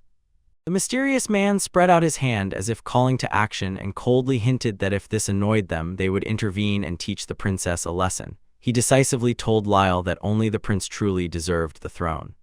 Scene split in half. The mysterious man with a sinister smile asked the prince to give him time to deal with the third one, and promised to advise Lucia on how to live according to her rank. And opposite stood Belle under burning roses with a magical stone in his hands and a determined look, a sign of the approaching dramatic clash between dark plans against Lucia and the loyalty of her friends. After Prince Lyall exploded with aggression in the healing garden, a letter arrived at Lucia's palace. Mage Amanda and 3 young men Chant, Lin, and Jill want to visit her, and Lucia was almost certain that it was because of Lyall's impulsive stunt yesterday. She decided to arrange a tea party with Lady Marabel to receive them and did not forget to write to Alicia in advance, asking her not to come that day to avoid unnecessary trouble. The tea party took place right in the garden. Lady Marabel smiled kindly and greeted Archmage Amanda and the 3 polite young men who bowed, and Amanda said that it was an honor for her to be invited to a ladies' tea party, saying this in song. Lin and Jill behaved like true young nobles, upright and dignified. This greatly pleased Marabel, and she invited everyone to sit down. Lucia took the initiative. She directly asked what they wanted to discuss first, magic lessons or private matters. Amanda quickly yielded to the 3 young men and suggested Lady Marabel take a walk in the garden to discuss Lucia's magical training plan. After the adults left, Lucia looked directly at Jill and asked if they had come to talk about Prince Lyall. Jill nodded seriously in confirmation. Jill the hound dog got scared and fervently begged Lucia not to tell King Isaac about Lyall's behavior, fearing it would be seen as a failure of their watch. Lucia raised an eyebrow and asked why. Thinking they were afraid of responsibility, but Jill firmly denied it and insisted they also felt guilty themselves. He believed that Lyall had not yet understood the importance of manners and training, but would soon realize it, to which Lucia laughed coldly and said, "Soon when?" Lucia firmly said that while Jill and Chant had learned to appear restrained, Lyall himself was standing still, and she sharply asked if he had done anything during that time or just dreamed of a bright future doing nothing. Lucia advised them to give up the illusion that everything would fix itself, and for a moment lowered her eyes, admitting that she herself had only recently begun to learn how to behave properly, so she had no right to speak badly of others. Lin innocently asked why Lucia said that, and Lucia smiled slyly, replying that it was because she was the third. Lucia bitterly recounted how at court they decide who has power and who must work. She had no patrons, and as a girl she was often simply ignored, a sharp contrast to Prince Roy, who, although second in line, had privileges and strict heir training from childhood thanks to strong support behind him. She recalled how young Lucia was teased by Prince Roy and his page Robin. They tied her eyes and forced her to guess who was who. Lucia innocently recognized Prince Roy by his warm voice. Roy laughed and praised his sister, and Robin, then still very small, turned out to be the one teasing her. The air was filled with warm family tenderness. Roy gently tousled Lucia's hair and explained to her the connection between him and Robin. Robin was a servant learning to imitate the prince's manners to help him in the future. Lucia naively asked if she could imitate Roy as Robin did, and Roy smiled, saying it was probably not quite appropriate. Then he glanced at his watch and regretfully said he had to go study and could no longer play with his sister, leaving Lucia clearly upset. It hurt her to see her brother always immersed in books. Lucia thought that while Roy had been prepared for rule from childhood, she as a princess had never been properly raised. Although she was no longer a child, she had never truly been taught etiquette. She remembered how Prince Roy, not wanting to see his sister neglected, personally asked their father to improve her situation, and thanks to this Lucia finally began to receive attention. Although before that she was used to chasing chickens and playing in the mud, the courtier Robin considered her a tomboy, and the chapter ended with her anxious reflections on the cruel inequality in the royal family. Jill bowed her head, ashamed of Lucia's sharp words, and admitted that her strict etiquette training with Countess Randall happened because the royal family neglected the third princess. Lucia recalled Robin and Juliana's remarks about her incredible efforts to achieve such posture, then looked Jill straight in the eyes and firmly said that whatever the reason, Prince Lyall must be punished for his faults. Lucia decided that Lyall was too spoiled and lived in the illusion of his own righteousness. Because of this, he often lost his temper and complicated life for everyone around. She insisted that if he continued to rely on a comfortable life and not make efforts, he would never break out of the crowd, and compared him to Prince Roy, whom everyone at the academy respected and considered the main contender for the throne. Jill anxiously asked if Roy was also upset about the succession, but Lucia firmly denied it and insisted that neither she nor her brother sought the crown. Lucia swallowed her tea, and Kamlai said that since she and Roy did not seek the throne, their interests coincided with Lyall's interests. She wanted Lyall to strive to become a worthy heir to the crown, because if he remained incapable, treacherous people would appear who would use him or turn him into a puppet to rule the country. Lucia feared that those people would decide to get rid of the decent ones herself, Roy's brother, or guards like Jill and Chant. She, along with her, posed a serious, bitter question to Jill. At his current level, Lyall already clearly saw who around was good and who was evil. Jill fell silent and thought deeply. He knew the answer was definitely no. Chance, who was sitting nearby, was also thoughtful, sipping tea. Jill sighed sadly and admitted that he was also guilty. He had indulged too much and did not dare to firmly restrain Lyall from the very beginning. Suddenly, the conversation burst into noise. Lin and Chant fiercely argued about who was more responsible for the prince's fall, while Lucia only smiled slyly and advised them to sometimes just let off steam to feel lighter at heart. Lucia watched the fierce dispute between the two young men and thought that they had accumulated so many grievances that this tea party became an outlet for all of it. She felt that this was far from over, so she turned her gaze into the distance, where Lady Marabel and Archmage Amanda were still leisurely strolling and chatting pleasantly. Lucia cheerfully offered Lin another cookie to calm him down a bit, and the boy blushed, thanking her. Lin eagerly savored the pastry and asked Lucia if she liked sweets. Then he admitted that his father, the commander of the knights, hated sweets and believed that men should not eat them, so the cake Lucia gave him earlier became incredibly valuable and rare for him. Lucia smiled and brushed off that idea as outdated. Of course, men can also enjoy sweets. She cited Roy's brother and King Isaac as examples of those who love treats, so she suspected that this fondness might be hereditary. Lyall was stunned to learn that even the king liked sweets. He said that his mother also adored them, so probably this taste came to him from her, and Lucia joked that he was a funny mix of a father who did not like sweets and a mother who adored them. She advised Lin, if you ever bake at home, make a version with less sugar just for your father so they can enjoy it together. Lin was a little worried whether his father would scold him for this, but Lucia insisted that sweets bring joy, especially when shared with those you love. Lucia kindly suggested to Lyall how to ask the home cook to prepare treats to suit his father's taste. Lyall sincerely thanked the princess and promised to try her advice, while the thoughtful Lucia recalled the knight commander Hugh's a strong man who often goes on business trips. She thought that maybe he simply did not know what his son liked, hence their coldness, and the fact that the son approached her to confirm his tastes became the first step towards rapprochement between father and son. Lucia looked at Lin with a sparkle in her eyes and asked if he really loved his father. Lin smiled happily and replied that he respected him very much, although he still doubted whether he could ever become as great a knight as his father. She teased Lin, weren't you going to follow the path of Archmage Amanda in magic? This made him blush and seriously think about his future path. Lin admitted that the choice between the path of a knight father and the magical path under the Archmage's guidance was still too difficult for a child, and Lucia silently decided that probably his conversations with his father were not deep enough for him to decide. She sighed with relief upon learning that the knight commander was alive and unharmed after the accident, because the idea that he might have died without saying a parting word could have tormented Lin all his life, and the chapter ended with Lucia looking hopefully into the future of her new friend. It seemed to her that when you have a person like Lin's father with whom you can discuss and understand everything, you need to speak frankly, and suddenly she was struck by an idea. "Isn't it cool?" she asked Lin. "How does the image of a magical knight sound?" Lin repeated the word expressionlessly, and Lucia enthusiastically explained that these would be warriors skilled both in swordsmanship and magic, and she wondered if many in the Knight Order already used magic. Lin explained that everything turned out not quite as Lucia had imagined. Although body-strengthening training was mandatory, most knights used magic only for rescue or support, for example, water magic to extinguish fires or wind and earth magic to chase thieves. Lucia suddenly realized that she had mistakenly considered combat magic exclusively the business of the magical corps and had not even thought about it, so she suggested to Lyall. If he had a lot of mana to try combining abilities to act more flexibly in emergencies. Lyall gradually yielded to this idea and decided to try, but the atmosphere became tense again. Jill and Chant continued to quarrel, making both of them sigh with irritation. Just at that moment, Lady Marabel and Archmagister Amanda finished their walk and returned. The lady smiled and asked Lucia if the meeting with her friends was already over. They had been walking for a long time, so Lucia and the others immediately stood up and greeted them. Lucia mentally noted that Chant and Jill were trying hard not to let Lady Marabel find out about the recent quarrel, so they tensely pretended to be calm.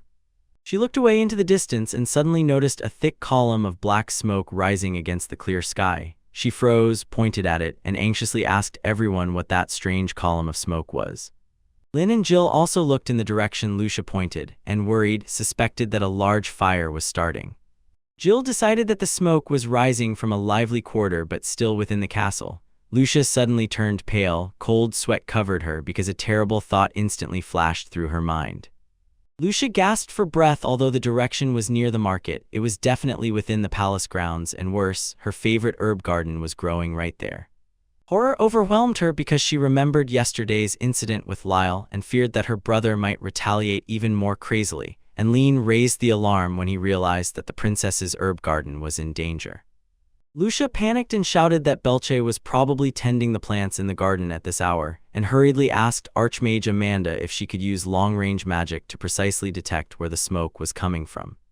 Amanda instantly cast a spell and confirmed that she clearly saw the scene. Archmage Amanda released a beam of light magic in the form of a magical bird to observe from above, and Lady Marabel anxiously asked why there should be a fire if there was supposed to be a florist there. Lucia's voice broke as she reminded them that a few days ago Lyall vandalized the garden, and she had a grim suspicion that it was a petty revenge aimed at her. A mysterious man with a sly smile surfaced in her vivid imagination, as if confirming her suspicion that someone was deliberately attacking her through Lyall. Archmage Amanda, stunned and shocked, reported that the fire broke out in the work hut right next to the pavilion in the garden, and worst of all, she saw no trace of Belle in her field of vision. Lucius shouted to the maid Juliana to immediately prepare the horses. He could not sit idly by while his garden and friend were in danger. Despite everyone's concern, the little princess ran as fast as her legs could carry her, her heart pounding with fear, and she frantically called Belle's name, determined to save her true friend the florist. Lucia dashed away, ignoring others' attempts to hold her back. She could not calm down until she was sure Belle was safe. She loudly declared that she was fine because she had a magical stone for protection, and seeing her determination, Lyall eagerly demanded to go together, and Chant and Jill instantly decided to follow to protect the princess.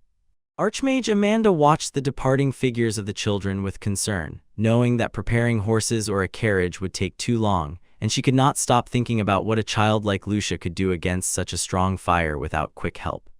Instantly, Juliana sprang into action, helped Lucia lift her bulky skirts and securely pinned them so the girl could move more freely, and said that this way Lucia would sit more easily on horseback and reach the scene faster. At that moment, the confused servant ran up, leading 2 prepared horses, and said that everything was ready. Lucia thanked Juliana and, skillfully mounting the saddle with the help of the servant, looked incredibly determined and brave. The maid warned Lucia to be very careful. Horses are easily frightened by fire, and ordered to tie the horse at a safe distance before approaching the flame. Lucia decisively replied that she understood, then urged her horse forward to Lynn's surprise. Chant, Jill, and Lynn exclaimed, not believing their eyes, seeing how such a young princess rode skillfully, and the 3 hurriedly rushed after her so as not to fall too far behind. She galloped at full speed and silently thanked the horseback riding training with the courtiers that prepared her for this extraordinary moment. A gentle smile of Bella suddenly flashed in her mind and her heart tightened with anxiety. She told herself that Belle must wait for her and prayed that he survived amid the sea of flames. Approaching, Lucia saw in horror a thick column of black smoke and flames greedily devouring her beloved herb garden. She instantly jumped off the horse and rushed to the fire, calling Belle again and again with a hoarse voice from fear. She looked around desperately but did not see her florist, and this only intensified her worst fears. Lucia realized that the fire had broken out in the work hut and could soon spread to the surrounding forest if not extinguished immediately, and at that crucial moment she decided to use the enhanced slime, a magical stone she always carried with her. Lucia pressed the stone into her palm and with fierce determination to extinguish the flames and save everyone, poured all her boundless mana into it. With a loud cry, she threw the magical stone with all her might right into the heart of the fire. As soon as the stone touched the flame, a dazzling energy exploded from it, creating a powerful magical wave that burst around, and a muffled bang combined with blinding light enveloped the hut and surroundings. Her slime magic transformed into a huge dome-shaped mass of water, instantly extinguishing the fierce fire and forming a protective shell over the site.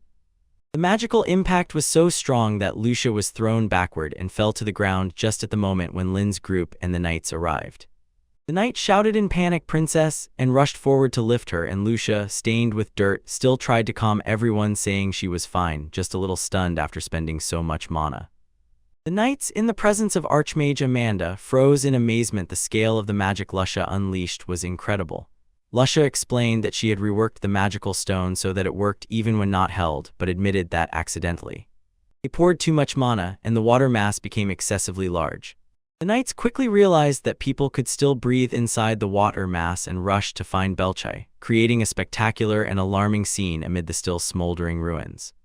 The knights watched in awe as the giant magical water covered and extinguished the flames. One said that if the formula of this spell were made public, it would greatly help in fighting fires in the future, and Sir Hughes nodded thoughtfully and promised to discuss it later with the Marquis.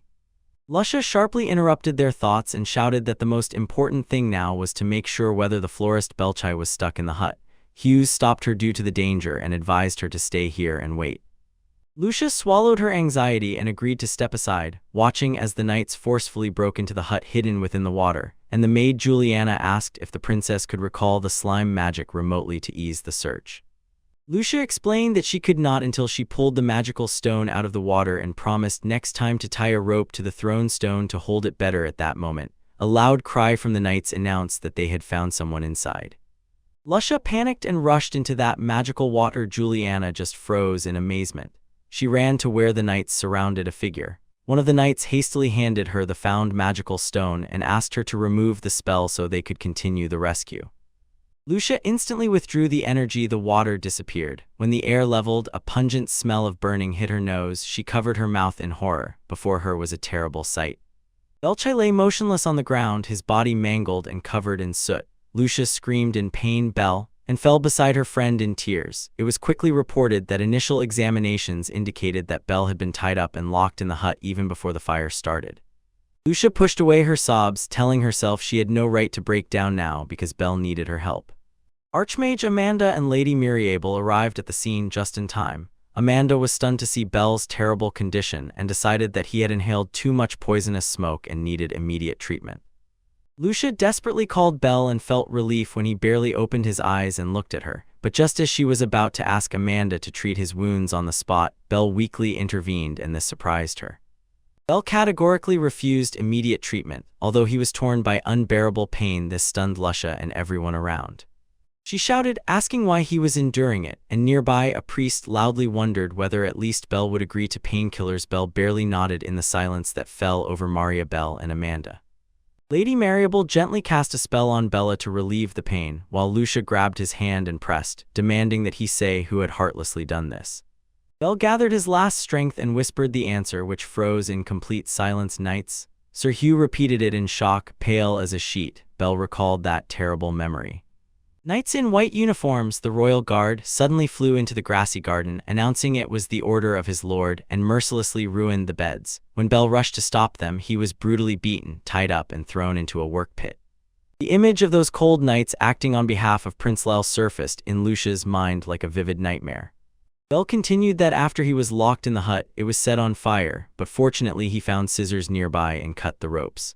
At the peak of the fire, he remembered the magical stone given to him by Princess Lucia and used it to protect himself from the heat and smoke.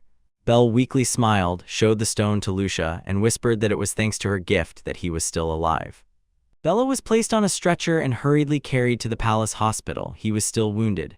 Lucia stood frozen, watching the backs of the bearers, and quietly realized a painful truth. Belle was extraordinarily clever. He stubbornly refused immediate help to preserve living proof that the princess's florist was attacked, silently enduring his pain, giving Lucia grounds to fight those who wronged them, and making her admire and grieve for her devoted friend even more. Lucia stood speechless, looking at the ruined garden. She was overwhelmed by helplessness. Lucia thought to herself how weak she was for not being able to protect anything important, and understood. The guards dared such cruelty because they saw in her only the third princess without power, and Belle a simple, lowly third florist, and this contempt made Lucia grit her teeth in rage when she realized that her injury meant nothing to them. Rage burst out and Lucia screamed wildly in outrage, her clenched fists trembling. She promised not to leave this unpunished and declared that even if she was the third, royal still remained royal. She swore to use the power of a princess to demand justice and make those who looked down on her pay dearly for it. At that moment, Mage Amanda stepped forward and offered to help Lucia plan a response to the offenders, resolutely stating that she would help the princess teach those fools a proper lesson for daring to harm such a talented and decent Belchai. Amanda took out a shining magical stone and began drawing a complex magic circle on her palm, resolutely declaring that the time for revenge had come. Amanda explained that maintaining the ritual would exhaust her mana, so she asked Lucia to direct all her immense energy to the center of the circle. Lucia immediately placed her hand on it, glowing with excitement. This was her element, and her powerful mana merged with the Archmage's ritual, exploding in a dazzling burst that enveloped them both. When the ritual ended, Amanda smiled contentedly, looking at the now fully charged magical stone, praised Lucia's incredible talent, and said that with such an amount of mana even sounds could be reproduced vividly and clearly. And when Lucia asked what kind of magic it was, Amanda proudly replied, "This is the magic of memory reproduction, the perfect means to reveal the truth." The scene was once again set in a luxurious palace, and Lucia decided to return to prepare for the formal confrontation. She ordered the maids to immediately arrange an audience with King Isaac. She could wait no longer. One maid respectfully accepted the order, while Lucia was still drowning in sorrow over what had happened. When only the two of them remained, Lady Marabel gently embraced Lucia, comforted her, and praised her for endurance and resilience, and her warmth broke down the wall around Lucia's feelings, so the girl burst into tears, telling how much Belle had suffered defending the garden. Lucia sobbed in Marabel's arms as she recounted how Belle was beaten, kicked, and chained to the flames. What broke her heart the most was that Belle, despite her pain, refused treatment to preserve evidence for her, and Lucia blamed herself, thinking that because she was still so small and weak, she could not protect her florist from this tragedy. Lady Marabel lifted Lucia's tear-streaked face and looked at her with eyes full of trust, assuring her that she was not as worthless as she thought, and asked if she knew what needed to be done now to protect Belle. This encouragement helped Lucia gradually pull herself together and understand her responsibility to those who were loyal to her. Tears still glistened in her eyes, but a firm determination burned within them. Lucia declared that she would never forgive those who harmed Belle and destroyed her herb garden, considering it an insult that could not go unanswered, and vowed to reclaim both the losses and her honor. Lucia looked ahead and resolutely said, "I will now go look for my father." The chapter ends with a powerful moment of growth for the young princess, who bravely stands up for the truth. The urgent audience began the moment Princess Lucia, with fierce anger, entered the office accompanied by Archmage Amanda and Knight Commander Hughes. Behind them walked three young men, Chant, Lin, and Jill, which made Prime Minister Hound, who was consulting with King Isaac, ask in surprise why his son was also present. Jill awkwardly explained that a lot had happened, so he had to join, and Lucia then sharply laid out the whole matter. The royal gardeners had completely destroyed the herb garden. They attacked the florist Belice and then set fire to the shop to cover the tracks. This news deeply shook King Isaac and Prime Minister Hound. Prime Minister Hound's face was cold. He did not believe it and asked if it was really the royal guard, since they were nobles and unlikely to harm an innocent person. Lucia insisted that the florist saw them in white security uniforms, but the Prime Minister objected, saying this was only the victim's one-sided testimony. Lucia exploded with rage, clenched her teeth, and sharply responded to the Prime Minister why the florist's testimony was not worth attention. Was it because of his low status? Even though he was beaten and almost burned, he was believed less than those who had a high rank. The sharp gaze of the young princess made Prime Minister Hound nervous for a moment, but he still pretended to be impartial. Prime Minister Hound insisted strongly, "Justice must be preserved. One cannot accuse someone based on a single testimony if there are no other witnesses." At that moment, Archmage Amanda smiled slyly and intervened, saying that although there are no witnesses, she can recreate memories and clarify everything, and enthusiastically explained. This advanced right is often used in important cases, and she is allowed to perform it by Lucia's colossal mana. Prime Minister Hound blurted out in shock that if such a thing existed, it should have been shown from the very beginning, but Amanda coldly replied that she just wanted to see if the Prime Minister really intended to investigate to the end or would cover for his people.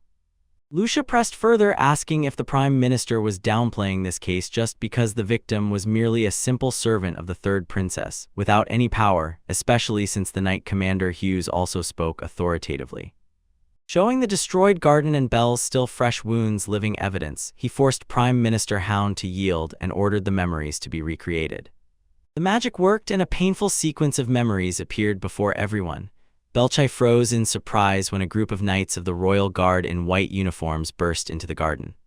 When he politely inquired about their intentions, the leader coldly confirmed that this was the third child's place, then calmly drew his sword and began destroying the plants. Belle panicked and rushed outside to stop them, shouting that these were the king's gifts for the princess, but they did not move and grabbed him by the collar. The leader smiled cruelly, stating that they were acting on His Highness's orders, and mockingly added that no one would care about a simple flower seller, even if the third princess raised a fuss. The memory ended with a cruel scene. Belle fell to the ground, was kicked and mocked, saying that someone like him without a protector could be killed and no one would even notice. The knight announced that their master is the rightful heir and all traces will be erased in the flames. Their savage laughter spread as the hut caught fire. Belle was in despair among the ruins, and the villains revealed their true faces before the king and his ministers. Archmage Amanda smiled as the recording ended and asked Prime Minister Hound if he recognized which family those knights in white uniforms belonged to. The Prime Minister froze, covered in sweat, and King Isaac looked directly at his daughter and spoke her full name. Lucia. He solemnly asked the third princess in line for the throne what she considered the most serious problem in this matter. Lucia faced a severe psychological test when she realized that her father was testing the judgment of the future ruler. She thought about whether the destruction of King Given's garden or the contempt for royal authority was worse, but firmly answered that both were wrong, because the worst was that those men mercilessly attacked an innocent commoner who could not defend himself, and this made King Isaac nod approvingly. King Isaac smiled with relief and said that Lucia deserved the highest score for that answer, because for him the lives of subjects are above all. And then he pulled out another bright magical stone and told that he had ordered it to be placed in the garden for secret observation. He turned to Amanda to ask if she knew about the existence of the stone, and this greatly surprised the Archmage. Lucia wondered to herself. It turned out Amanda had hidden depths. King Isaac announced that he would use his stone as additional evidence. It recorded the events from another angle but gave the same compromising result. Prime Minister Hound feverishly demanded that the culprits be immediately detained and punished. But the king suddenly made a decision that stunned everyone. King Isaac looked at Lucia with trust and announced that he gave her the right to judge and punish those knights herself. Lucia gasped in shock. After all, such criminals were usually tried publicly. The king explained that by law a lord has the right to judge on his land, and in the capital the final word belongs to the monarch. King Isaac decisively said, since this happened on palace grounds and the victims served the royal house, the final word belongs to the monarch. Since he delegated power to Lucia, she was fully endowed with the right to administer justice on his behalf. Regaining confidence, Lucia placed her hand on her heart and boldly declared, "I will do it. I will judge them as fairly as possible." King nodded approvingly and added that on the day of the trial he wants to see Queen Rouge and Prince Lyall as witnesses. Lucia immediately agreed but asked that her brother Roy also be present. She feared that if only Lyall was criticized, someone might arrange everything and shift the blame onto others, so Roy must be there to ensure everything is fair. King Isaac approved Lucia's request and ordered the Knight Commander Hughes and Prime Minister Hound to prepare everything thoroughly. He instructed Amanda not to share this information with anyone, not even her husband, Chief Judge Rockwell, so that everything would remain a surprise. Amanda smiled slyly and assured him that her husband was discreet and everything would go smoothly. Suddenly, Lucia caught an important detail. The chief judge turned out to be Amanda's husband, which surprised her but at the same time somewhat reassured her. King Isaac ordered to throw those evil knights into prison for 2 or 3 days until the trial began. Lucia asked in surprise why they would not be tried immediately, and the king gently explained that time was needed to make copies of the records from the magic stone and to record the scene as evidence.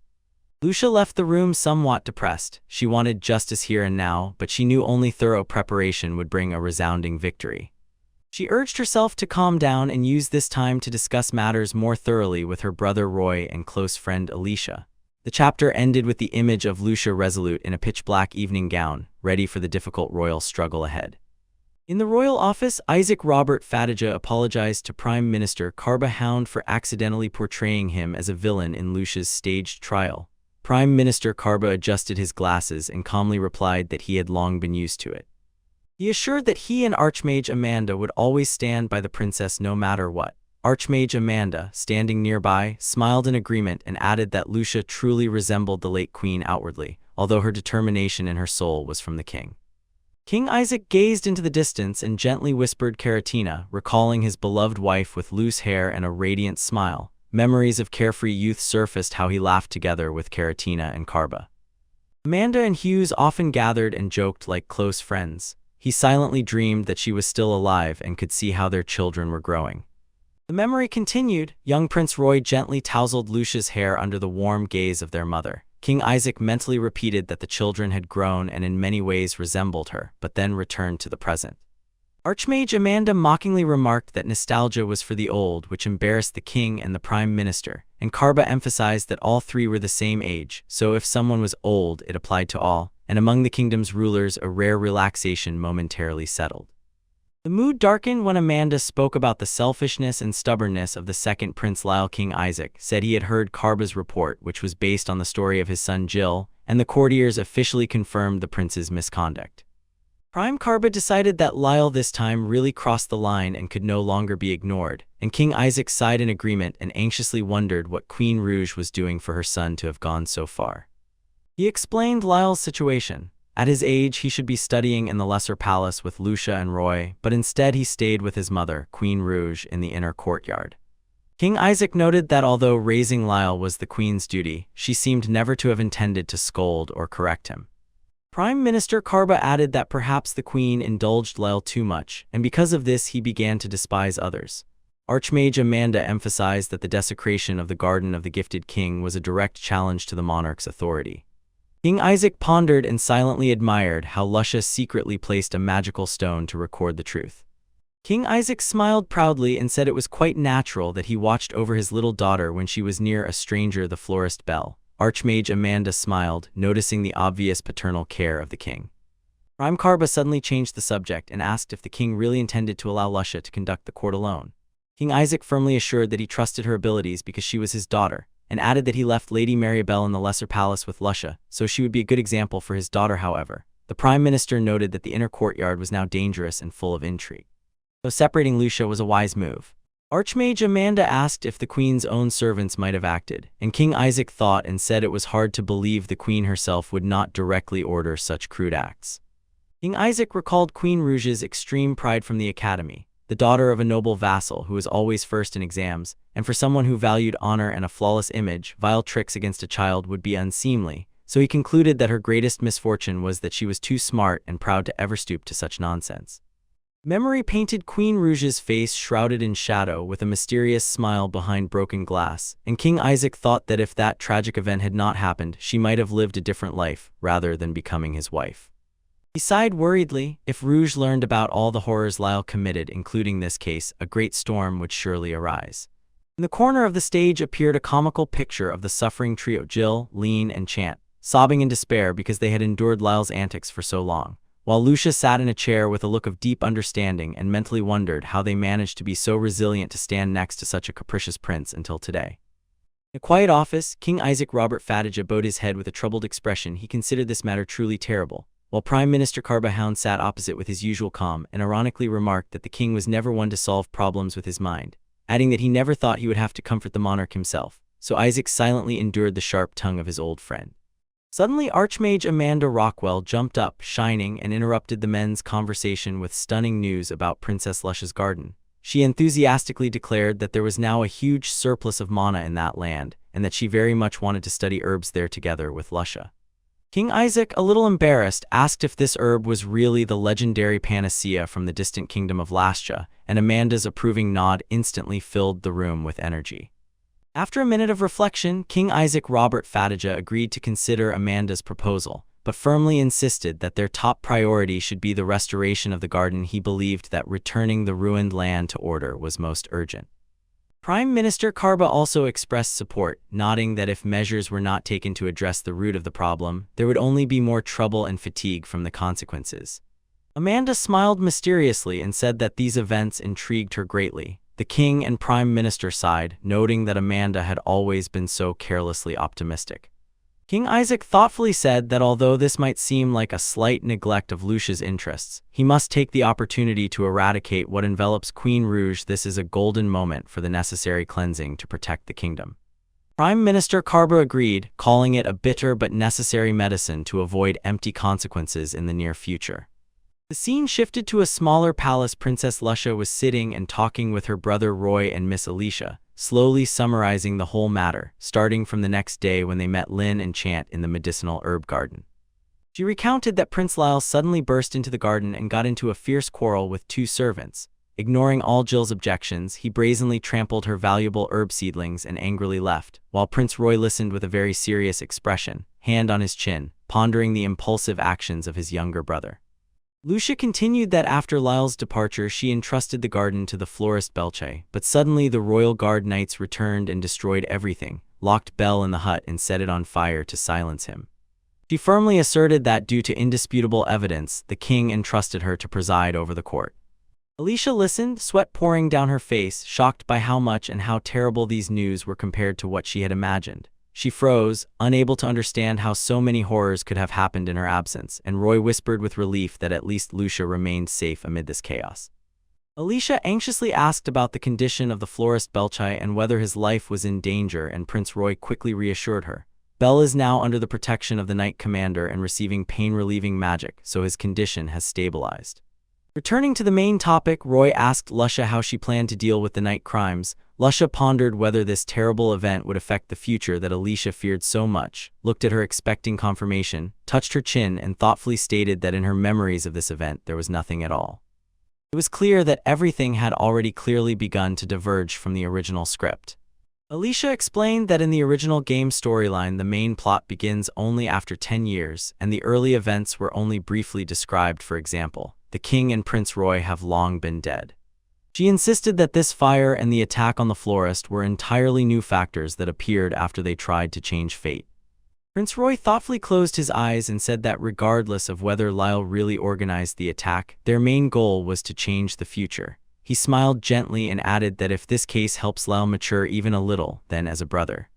Her brother fully supported this and would be very glad. Lucia looked at him with admiration, thinking that Roy was truly extremely fair and kind. But Roy's face suddenly changed. He calmly and chillingly spoke about punishing the knights, insisting that the simplest thing was to accuse them of disrespect to the royal family and execute them immediately.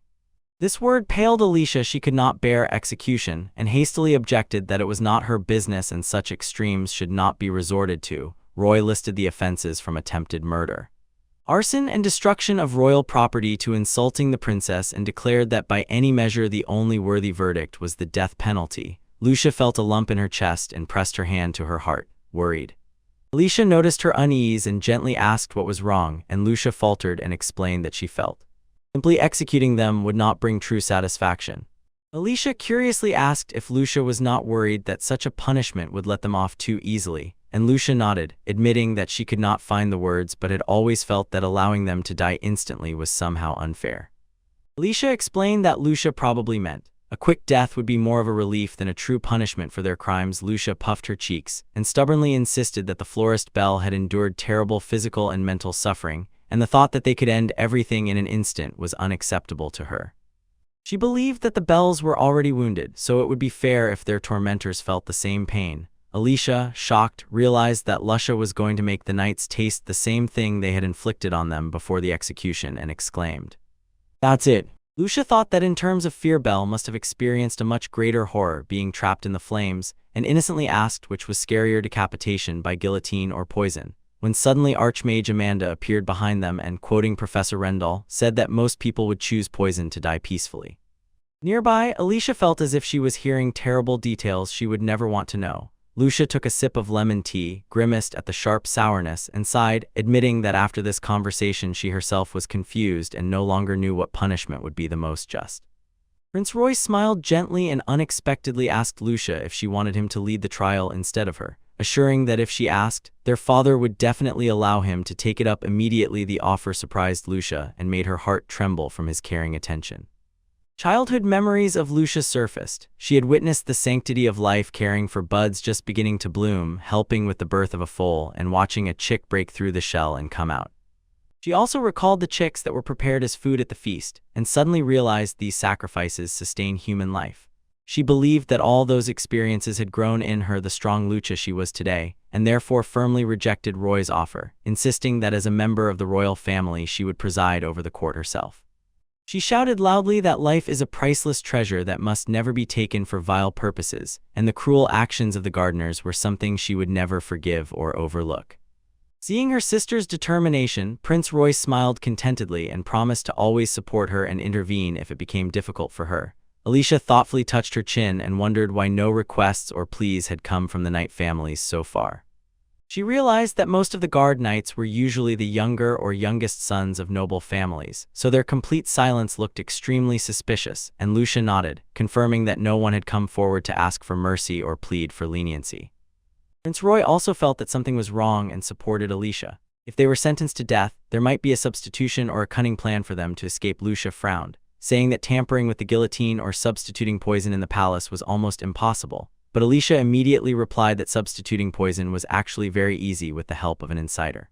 Suddenly, before their eyes flashed the image of Dr. Rockwell performing an autopsy, a reminder they needed to make sure it was really death. Roy thought that even if someone substituted the poison, deceiving the doctors and guards at the city gates would be very difficult. Alicia thoughtfully touched her lips with her finger and put forward a grimmer thought. If someone too powerful bribed everyone in the palace, hiding the truth is entirely possible. She even revealed that in her previous life she knew how to temporarily stop the pulse by pressing a round object to the armpit to cut off blood flow in the arm. Alicia explained that if everything is calculated correctly, a person can perfectly pretend to be dead, and this amazed Lucia. She exclaimed that Alicia sounded like a real villain with cunning plans, which made Alicia embarrassed, deny it, and insist that these were just movie tricks she remembered from her past life. Prince Roy picked up a small ball and, seriously analyzing Alicia's theory, nodded. If you know when to fall, you can really fool people by pretending to be dead. Lucia and Roy agreed. If that happened, the execution would be the perfect cover for the culprits. They were worried that if those men pretended to be dead and secretly escaped back to their lands, they could live on as if nothing had happened, and Lucia sighed anxiously because she still could not come up with a punishment harsh enough to scare them off and leave no loopholes for escape. In the tense atmosphere, Robin suddenly appeared from behind and boldly suggested, why not send them to the lands of Viscount Ryall? His unexpected appearance made Alicia and Lucia jump. They did not know how long he had been standing there. Prince Roy teased that it was Robin's habit to hang around like a shadow and scare people. Robin apologized for the suddenness, saying he was just fulfilling the duty of a faithful companion, staying close to the prince, then very politely greeted Alicia and asked her not to worry too much about his quiet presence. Lucia curiously asked why it should be her grandfather's possession. She remembered that Viscount Ryall was there and Roy's maternal family. Robin enthusiastically explained that the land is called Kataj, the native land of many servants of the Lesser Palace, including himself and Uliana. He took out a map and showed Lucia the location of Kataj on the border with the kingdom of Laren, where in deep ancient forests dangerous monsters often appear and terrorize the local people.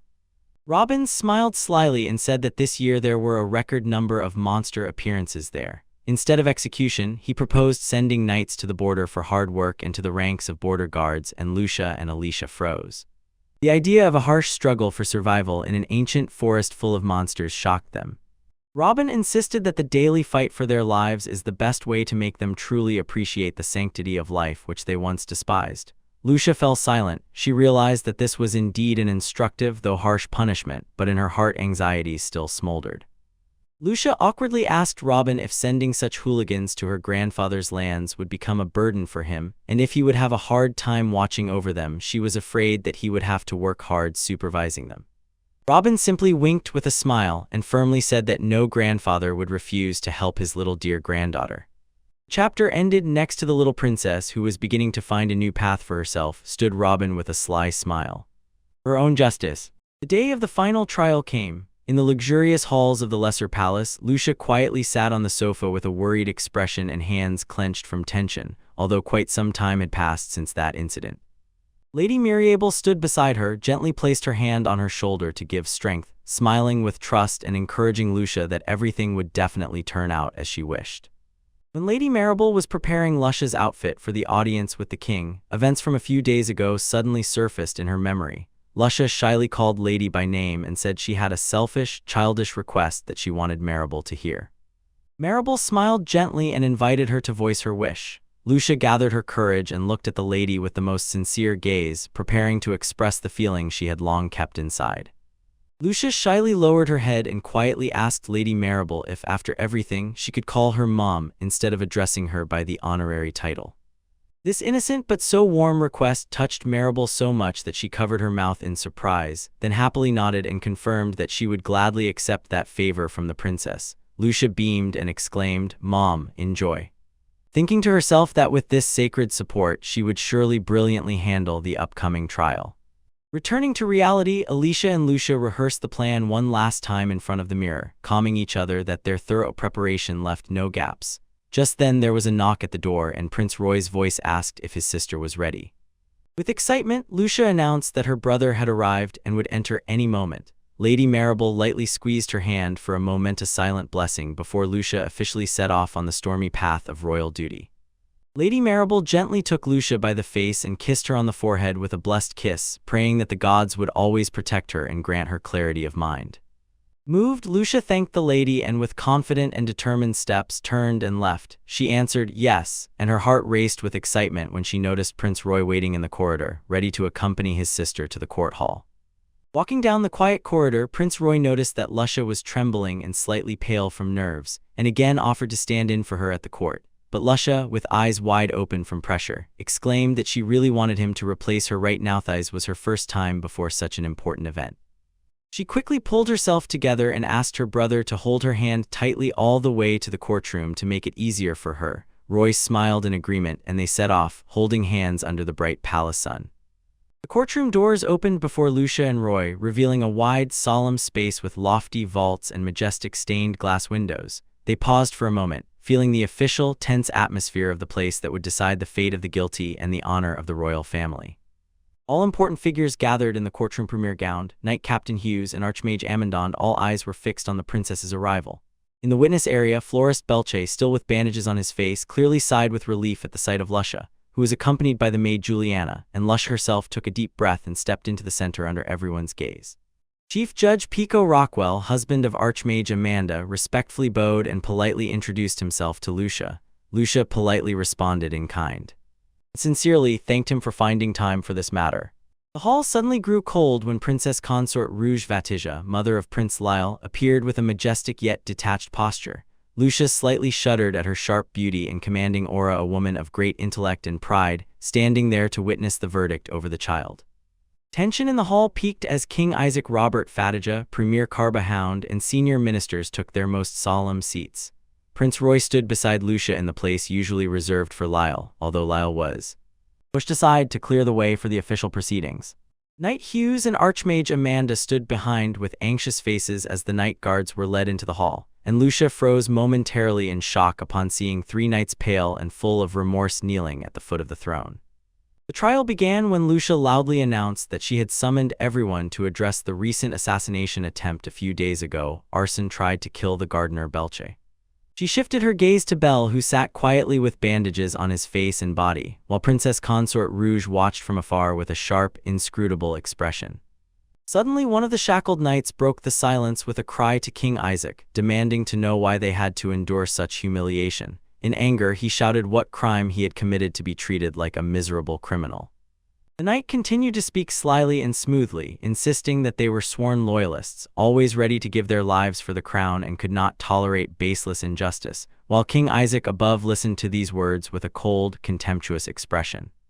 Lucia stood silently, looking at him with a calm but authoritative gaze, thinking to herself that this man truly knew how to speak if he dared to call his life merely a weak excuse.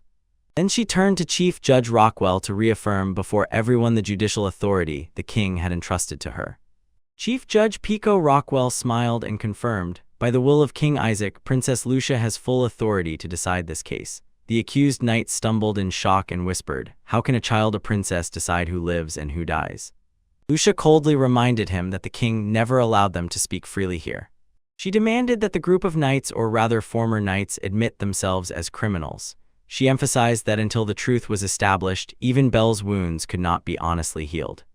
With an authoritative posture, Lucia declared that even being third in line of heirs, royal honor weighs more than traitors. She ordered Judge Rockwell to immediately apply memory reproduction magic so that the stubborn culprits would have no chance to deny it. Rockwell respectfully obeyed, and the knights began to panic. The gang leader, in despair, shouted that it was all a trap set up by Lucia to frame them. He insisted that they were only following the orders of Your Highness with powerful support, and believed that no matter how much Lucia tried to stir up trouble, she wouldn't even touch a hair on those protected by such influential patrons. The memories came alive. Consort Princess Rouge covered her face in shock for the first time, seeing the cruelty of her subordinates, and Lucia, realizing that this was the first time the consort was a direct witness to the crime, cast her a thoughtful glance. In the corner, Prince Lyall trembled with fear when the case was exposed, and Lucia, turning to the knights, asked a difficult question. Is being third in line a sufficient reason for them to destroy the flower garden and cold-bloodedly plan a murder? The knights stubbornly insisted that it was a bandit attack and that the memory was probably distorted by Lucia's powerful magic, but Lucia coldly retorted, "Why would Belle, a man who didn't even live in the palace and never met them, go to such lengths to arrange such a carefully planned act out of hatred?" Step by step, she drove them into a trap of irrefutable logic. Belle was on the brink between life and death. How could he have created such a sophisticated magical reproduction so quickly? The knight fell into silence. Sweat poured. He could not provide any reasonable explanation. Lucia cast a quick glance at her brother and thought that all hope in Lyall was in vain. His cowardly, selfish expression said it all. Then she asked the chief judge what punishment the law currently prescribes for attempted murder and arson. Judge Rockwell calmly replied that under the criminal code, the death penalty is the most appropriate sentence for such serious crimes, and upon hearing the word death, King Isaac subtly glanced at Lucia as if trying to read his daughter's last reaction. Lucia silently watched Lyall and noticed that he froze in silence, not daring to defend his people or take the blame. She said that before the final decision, she wanted to ask the knights one question: who was that Your Majesty they relied on and from whom they took orders? The direct question seemed to freeze the entire hall. All eyes were fixed on Prince Lyall, who stood petrified in the corner. Lucia's question struck Prince Lyall so much that his eyes widened and his face turned pale. Everyone from Belle and Alicia to Roy held their breath in that suffocating tension, waiting for the second prince's answer. Suddenly, Consort Princess Rouge asked Lyall in a cold, authoritative tone if he had anything to say at that moment, and Lyall froze under the watchful, condemning gazes. His clenched, trembling hands revealed that he was completely broken by the harsh truth. While Prince Lyall stood stunned with fear, the leader suddenly shouted in panic, pleadingly addressing Consort Princess Rouge and hysterically insisting that Lyall was not involved to justify their future lord. Lucia silently observed this clumsy performance with a cold gaze, and the consort raised an eyebrow and in an authoritative voice asked who else, if not Lyall, dared to order such cruel acts.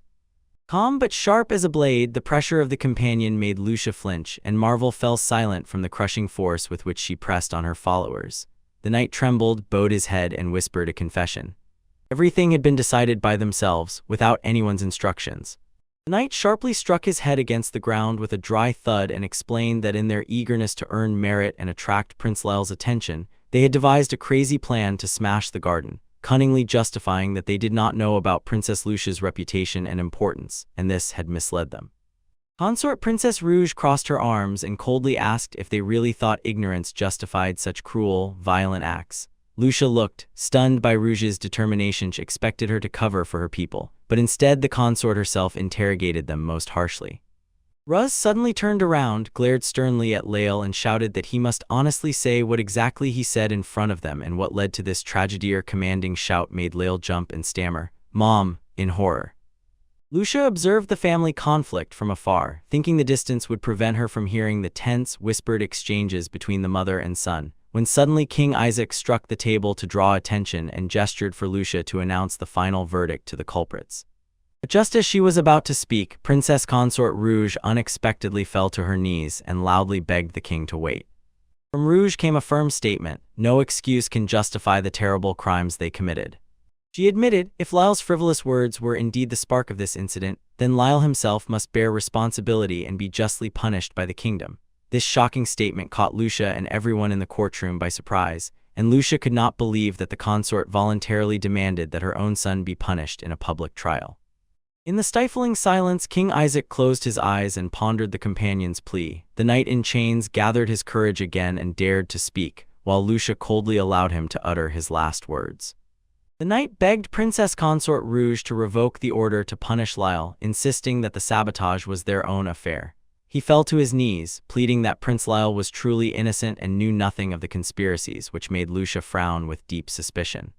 The knight's sly smile that surfaced in her memory now changed to theatrical devotion as he tried to absolve Lyall. He admitted their contempt for the princess was obvious, but blamed the servants who did not advise their lord.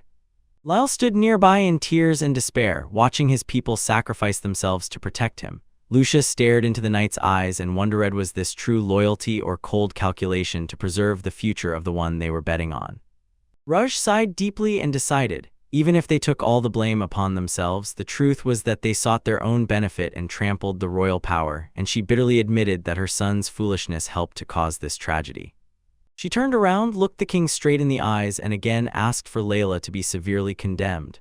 The king glanced at her and asked if she was truly ready to allow her son to be deprived of life. Rouge firmly replied that she could not tolerate reckless whims of the prince leading to careless treatment of others' lives.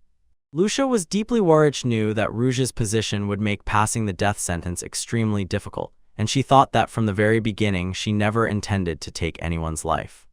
King Isaac suddenly placed the responsibility on Lucia. This caught her off guard and caused a hidden resentment towards her father for shifting such a prickly matter onto her. After pondering the unexpected circumstances for a moment, Lucia announced that she had decided the punishment for the group of knights, and that the punishment of Prince Lyall she fully entrusted to the king. King Isaac nodded in agreement and asked if Lucia really intended to apply the death penalty as discussed earlier. Lucia resolutely replied that she initially thought so, but after hearing how they insulted her mother's homeland, she changed her mind. She stated that the borderlands of her grandfather are the kingdom's shield against monsters and foreign invaders, and that contempt for this land is a deadly mistake. So she announced the verdict and sent the entire group of knights to the border, assigning them to the border guard to make them taste the bitter reality of battle and finally understand the value of protecting people. The knight shuddered at these words but still whispered his confession, humiliated to the bone. Lucia Cowley dealt another devastating blow. All the families of the knight submitted statements about severing ties, so from now on they should not expect help from the capital. She looked at the desperate leader and coldly said that from now on no one would help him except his own labor. The court was over, and the criminals were led away. Belle finally sighed with relief. His wounds would be properly treated. Lucia beamed and waved to everyone with joy that justice had been somewhat restored, but looking at Lyall, she instantly sank into anxious thoughts because she knew the real battle for her brother's fate was just beginning. When the public trial ended, the scene moved to a private room where only the key figures remained. King Isaac, Princess Consort Rouge, and Prince Lyall stood with bowed heads as if feeling guilt. In another corner, Princess Lucia and her brother Roy silently observed, while Chancellor Carbahound, Knight Commander Hughes, and Archmages Amanda with her husband remained witnesses to the conclusion of the case. King Isaac stared at Lyall and said sternly, "If you carry resentments or hidden anger, let them out now." Prince Lyall suddenly broke down, hysterically sobbed, and poured out a stream of long-accumulated accusations and grievances, making the air unbearably heavy. Lucia thought that while everyone considered Lyall a lucky man living in luxury and having all privileges, he himself had never truly felt happiness or fortune. King Isaac was silent, listening to his son's reproaches with a deeply thoughtful and puzzled expression. Meanwhile, Princess Consort Rouge seemed to have reached her limit. Pressing her hand to her forehead from pain and bitter disappointment, she suddenly looked at Lyall with fierce remorse and blurted out that she wished she had never given birth to him, shocking everyone in the room with the cruelty of a mother whose love had completely fallen apart.